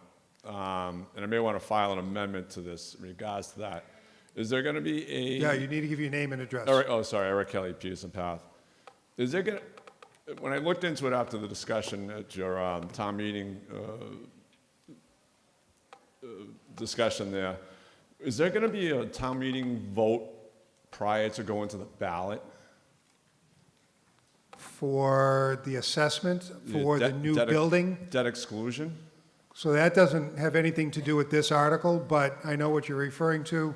There's a building article that's going to be coming up for the South Shore Voc that they are assessing the 9 towns that are part of the Voc organization. And is that just a vote? It's just a vote. It's not a town meeting vote. Yeah, it's a ballot question. So we're going right to the ballot, no discussion at town meeting? Right. I mean, when did... We always did that before, so when did that We change? never did that before because we were never part of the South Shore Voc system. Oh, so the South Shore Voc is outside of the town meeting vote? Yeah, we voted to approve that we entered the South Shore Voc system a couple of town meetings ago. No. And then this is only to do, what you're asking about is slightly outside the scope, but it's sort of pertinent. So The whole thing, well, it's the whole thing is that I may want to file an amendment to this in regards to the whole situation because I have concerns where we're not going to have a town meeting vote prior to going to a ballot question to discuss a debt exclusion vote. So we are not, so it's my understanding what you're saying is that we are not having a town meeting discussion to discuss town meeting discussion nor a vote before it goes to the ballot for a debt exclusion vote. Is that the way I'm understanding it?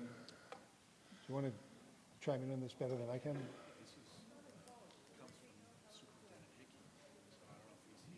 Okay, is Superintendent Hickey here? Yes. Is that helpful?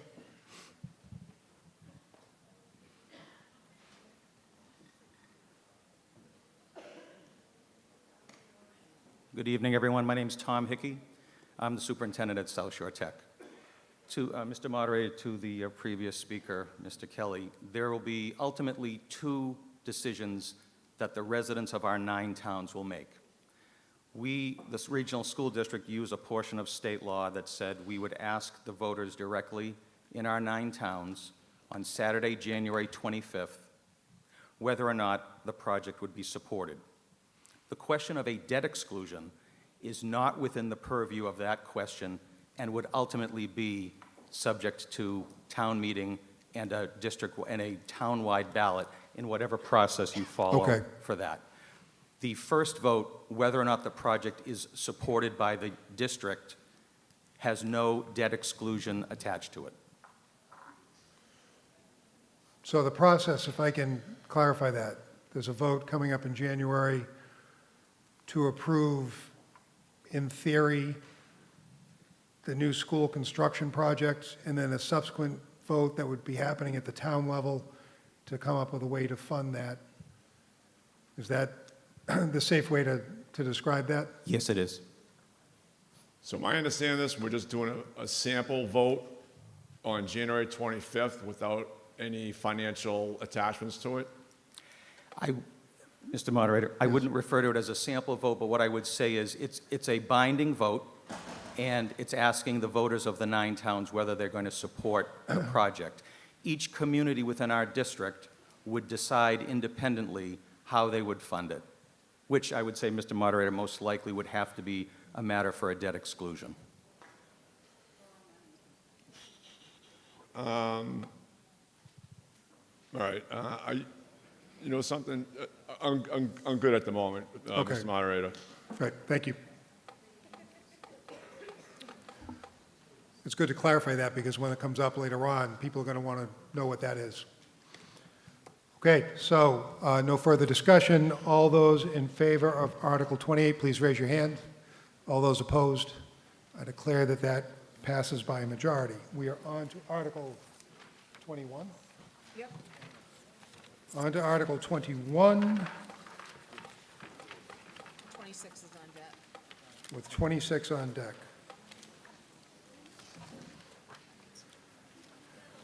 Article 21 is a planning board article. The planning board moves that the town vote to approve Article 21 as set forth in the December 16th, 2024 special town meeting warrant, and this is going to be a 2/3 vote. Mr. Guimond. Thank you. Do we have the slide for Article 21? I think it should be with 19 and 20.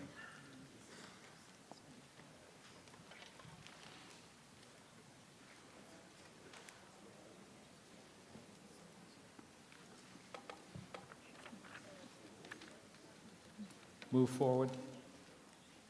Keep going. Next one. Oh, okay, thank you. Currently, large on-the-ground solar facilities are allowed in the industrial district and a special permit in the airport district. State Dover Amendment, Section 3 of the State Zoning Act, exemptions from local zoning regulations, overrides local zoning for a number of uses, including solar farms, except for where it's necessary to protect public health, safety, and welfare. This article would make the town more compliant with Section 3 of the State Zoning Act, and it would direct solar farms away from the town's drinking water and parts of the town with smaller lots and flooding concerns. Please note on the table of use down below, you see permitted in R1, permitted in R2, not allowed in R3, not allowed in RB, permitted in B1, B2, B3, B4, OP, office park that is, industrial, airport, and in the PMUD. It would not be allowed in the WRPD district. The Bravo, or the Brant Rock Village overlay, that is a Scribner's error that we will correct at the next town meeting. That should have been prohibited. But because it's more restrictive than advertised for the public hearing, I was not going to make the change as a town meeting amendment. Okay, is that it? Advisory board? Okay, the advisory board supports. Seeing no discussion from the floor, this is a 2/3 vote. All those in favor of Article 21, please raise your hand. All those opposed? Declare that passes by 2/3. We're on to Article 26. Article 26, the harbor master moves that the town vote to approve Article 26 as set forth in the December 16th, 2024 special town meeting warrant. Officer DeMayo. Good evening, Mr. Moderator. Good evening, town meeting. So this article is a simple house cleaning article, just changing some word in this a little bit, some better grammar, and also adding an online system for the folks that are on the morning wait list. It's a little redundant to have 300 people come to town hall, the clerk's office, to sign a list in person when we could take care of it online, save the town some money with people that are maintaining this, having a one-stop shop, and it also aligns with the mooring renewals as well. So that's basically it. I'll answer any questions if you have them. Thank you. Okay. Advisory board? You guys all good? Okay, support, no comment. This is a majority vote. All those in favor of Article 26, please raise your hand. All those opposed? Thank you. I declare that passes by majority. We're on to Article 15, and 15 is linked with 16 and 17.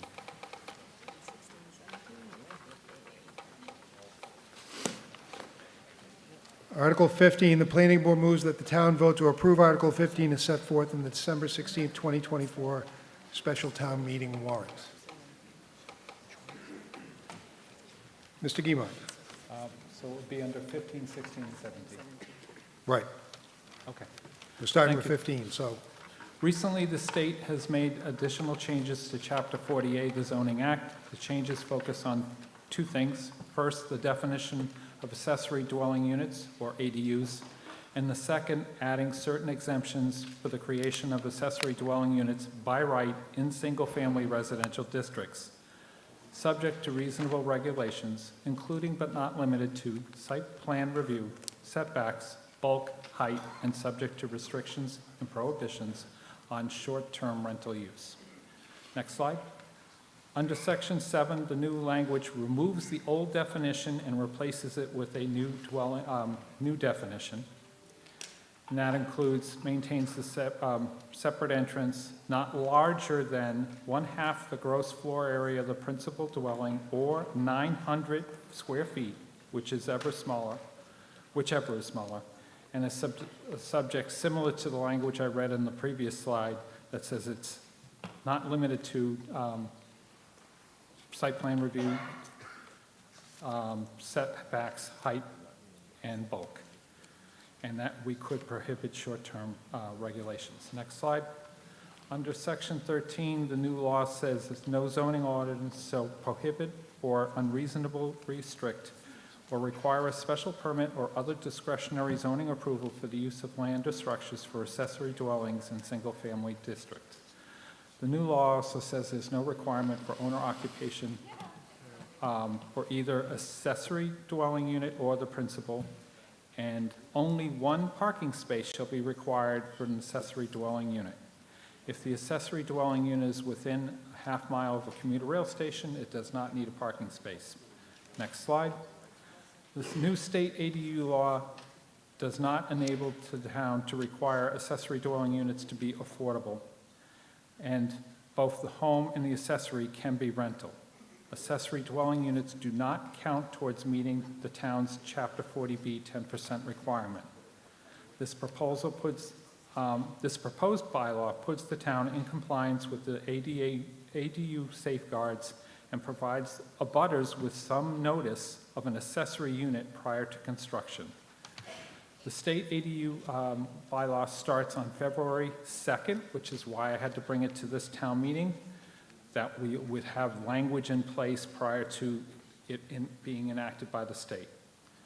The state will be developing ADU regs, and it's very likely that the town will need to be modifying the language within the next year. And in fact, they have come out with draft regulations which are going through the public hearing process yet. Next slide.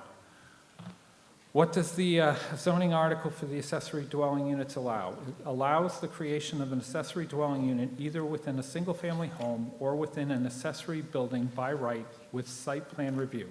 Sets up the planning board as the site plan review board. Complete applications are reviewed by the planning board as an agenda item at a regular meeting. Must meet the minimum yard setbacks, building height coverage, and minimum open space requirements.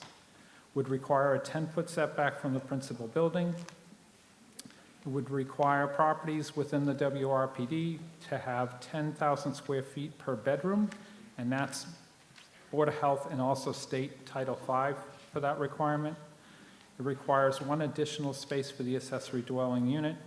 It allows the maximum size of the dwelling unit to be not more than 50% of the total floor area of the primary dwelling, or 900 square feet, whichever is less, and does not allow for the short-term rental of accessory dwelling units.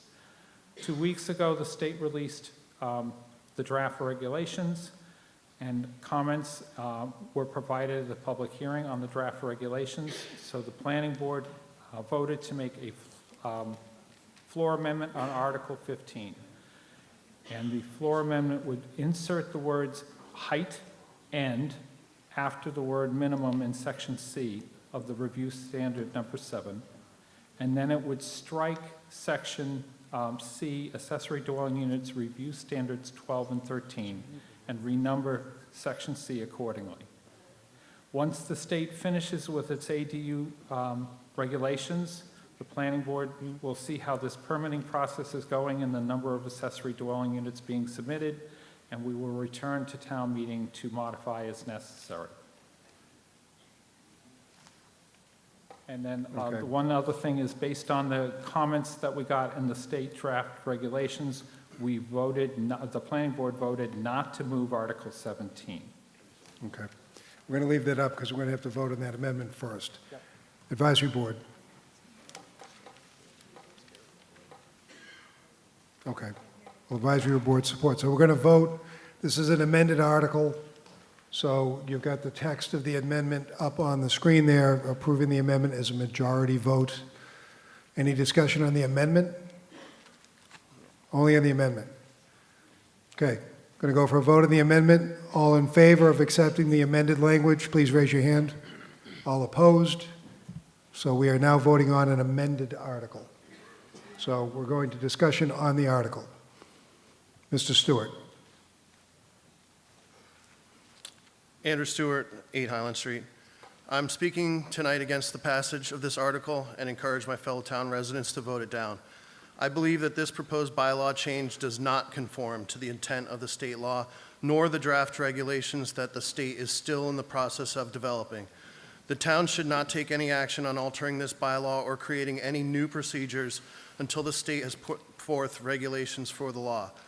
The ADU law is set to take effect on February 2nd, 2025, and at that point, ADUs that meet the state definition will be a by right protected use that cannot go through any different of a review process than that is currently in place for a single-family dwelling.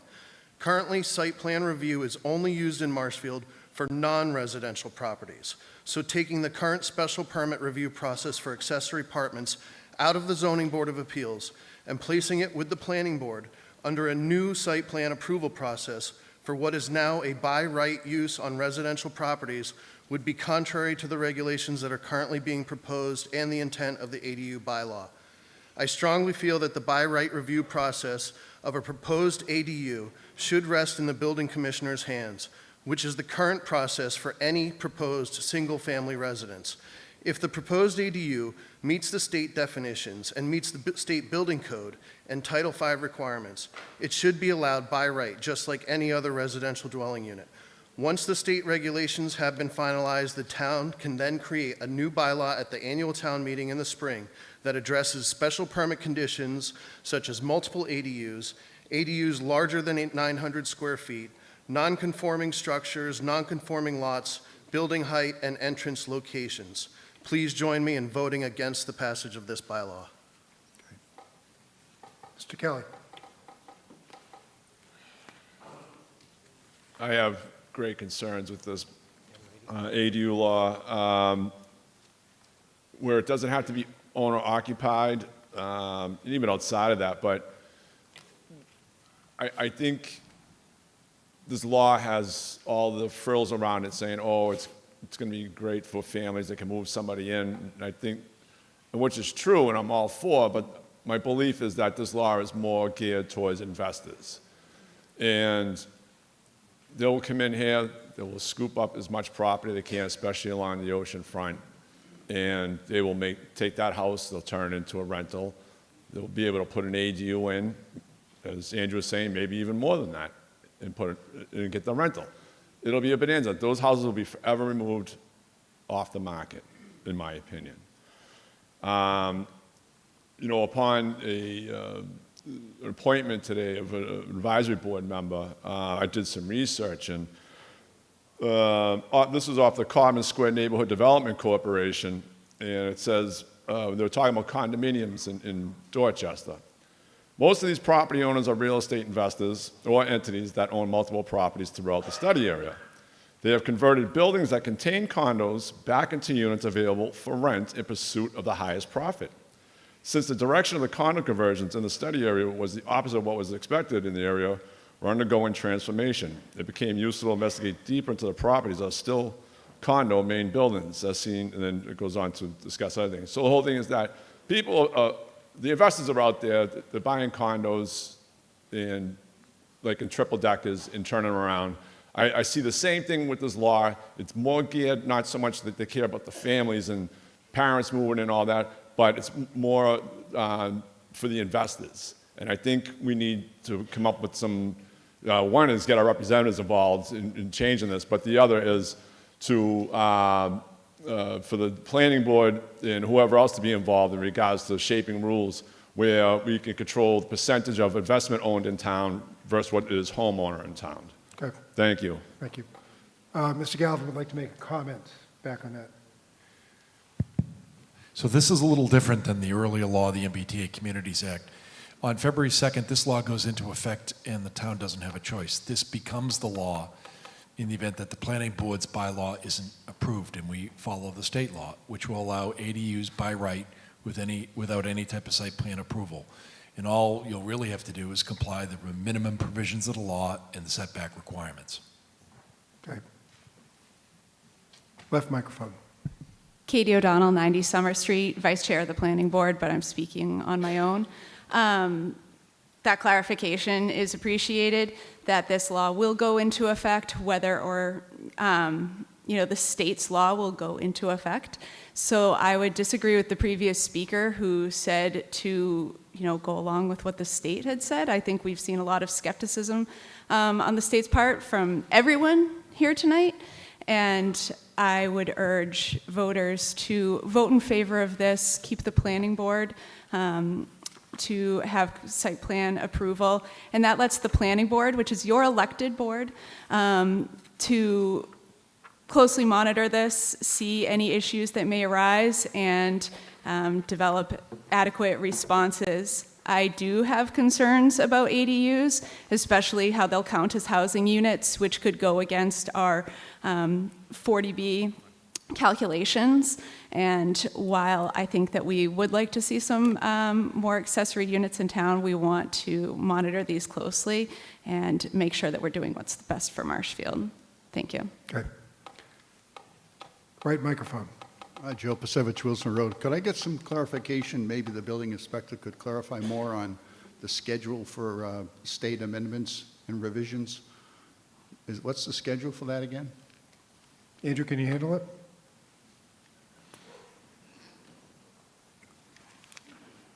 Thank you, Mr. Moderator. So I've been attending a bunch of different ADU draft regulations that they came out with on the 6th. We had a webinar on the 10th, another webinar today. We have a webinar exclusively just for building officials, who are going to be the majority of the people determining this, tomorrow. The comment period opens on the 20th and extends to January 10th. And January 10th is the actual date that they'll have a hearing for the state on these regulations. So that's the timeline. So they want the regulations in place before the state law happens. They've been, all this information's available, mass.gov/ADU, these presentations, the webinars, and all the information about what the intent is, what they want and they don't want as far as the review process. And may I ask, who's promulgating those regulations? Under whose purview is that? It's the Executive Office of Housing and Livable Oh, it's Communities. EOHLC also, but with the participation of building commissioners? Building commissioners, planning departments, zoning departments, all sorts of design professionals and people all across the community, the Commonwealth. And so this particular bylaw, Mr. Moderator, it sounds as though this particular bylaw could undergo some significant revision. I'd like to ask what the building commissioner thinks about how ADUs could possibly be, if there could possibly be an issue with the utility service to ADUs. Has he thought about that at all? How would Mr. Stewart? would you feed off of a principal house, or would you have to do additional service connections to an ADU. How is that issue going to be handled? Service connections haven't been determined yet as far as what they're going to do for regulations. I think that's going to be coming down to more of a town-wide decision whether they want to enforce that or not. Yeah, that's, But these units will not be able to be sold individually under state law. understood. Can they be rented individually, Mr. Moderator? Both, there's going to be no requirement under the state law for principal home ownership in either the principal dwelling or the ADU. That's going to be a by right protected use under the state law, regardless of any type of review that any town board or even I do. That's just going to be a protected use by right. Okay. And that's the last thing I'm really super concerned about, as has been expressed prior to me getting up here, is that non-owner occupied is a very dangerous thing, and it goes in the exact opposite direction that I think even people on the planning board are concerned about. So I think this needs to be defeated right now. Okay, And thank then you. refined before we can vote on it again. Stay there, Andrew. Steve Lynch, 50 Central Street. So can I just ask Andrew one question? And that would be, so that would mean like a large group of communities that have undersized lots would be, wouldn't be allowed to do this? They would be excluded? I don't understand your question. So like in Brant Rock, where the lots are tiny, they wouldn't be able to have accessory apartments? So if there are an undersized lot, a 5,000 square foot lot, we have a bunch of them, you might not be able to locate a new accessory dwelling unit on that lot if it can't meet the setback requirements. Oh, we don't have a bunch of them. We have a whole coastal community full of them. I mean, it's not. Right, but the comment is if it can't meet setback requirements, you couldn't locate them one there. You'd have to meet, the ADU would have to comply with the setback requirements. Right, and so you'd have to have Mr. Martin. bigger lots to be able to take advantage of this then, right? Is that right? Mr. Guimond. So currently, you have to have the minimum lot requirements square foot. This, what we're That's 5,000 square feet? 10,000 square feet 10,000. for an R3. This takes away that restriction. It just says you have to meet your setbacks. Yeah, but people with smaller lots certainly are restricted because they don't have the setbacks. Well, if you don't meet the setbacks, then you can't build an ADU. That's what I take from that. Right, so I think we should defeat the article. Okay. Just to make it fair for everybody. Right microphone. Lynn Fiddler, 77 Brook Road. So where do we stand right now with any existing permits in the pipeline, and this changes if this is defeated or if it is passed? Mr. Guimond. My understanding currently this year, there has been one accessory apartment that received a special permit from the Zoning Board of Appeals. Thank you. Okay. Mr. O'Donnell, you already spoke, so you can't speak again. So, seeing no further discussion, we're going to go for a vote. This is a majority vote. If Article 15 passes, then we're going to discuss Article 16. If Article fails, then we'll pass over Article 16. So, all those in favor of Article 15, please raise your hand. All those opposed? Oh, I would say that was failed. I'm declaring that article failed. And that being said, we're going to pass over Article 16. Mr. Stewart, you have a point of order? I believe the other two articles are actually valid. Changing the definition to accessory dwelling unit to be in line with the state definition is a valid article. And I think also identifying what areas the state by right use. Article 17 is being passed over by the planning board. So that's off the table anyways. But if Article 16 is a standalone article, I grouped them because of the topic. So if you think that Article 16 is a valid argument in and of itself, then we can certainly talk about Article 16. Yeah, I would ask that, please. Okay. Yes. So if you vote this article down, we get this definition no matter what. we can't have a bylaw definition of an accessory dwelling unit that's any different from state law. So it could be passed over without any legal effect. Okay, so if it's not necessary, I think we pass it over, if it's going to do the same thing. Okay, so we're going to pass over Article 16. Article 17 is moot at this point. So we're at 10:30. Mr. Moderator? Yep. Sorry. With Article 17, that was, again, this is why I wanted Article 16, because it defines accessory dwelling unit, and then Article 17 says where the by right use will be allowed. Article 17 got passed over by the planning board. It's not on the table. They withdrew it. Oh, okay, all right, thank you.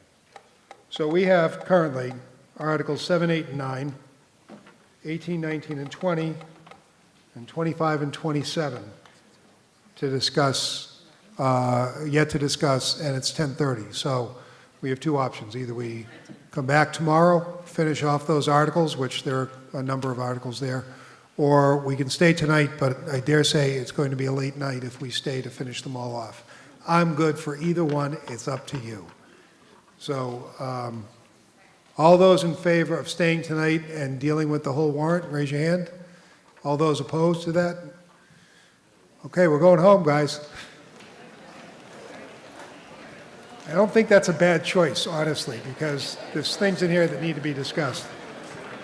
So we'll see you tomorrow at 7 o'clock.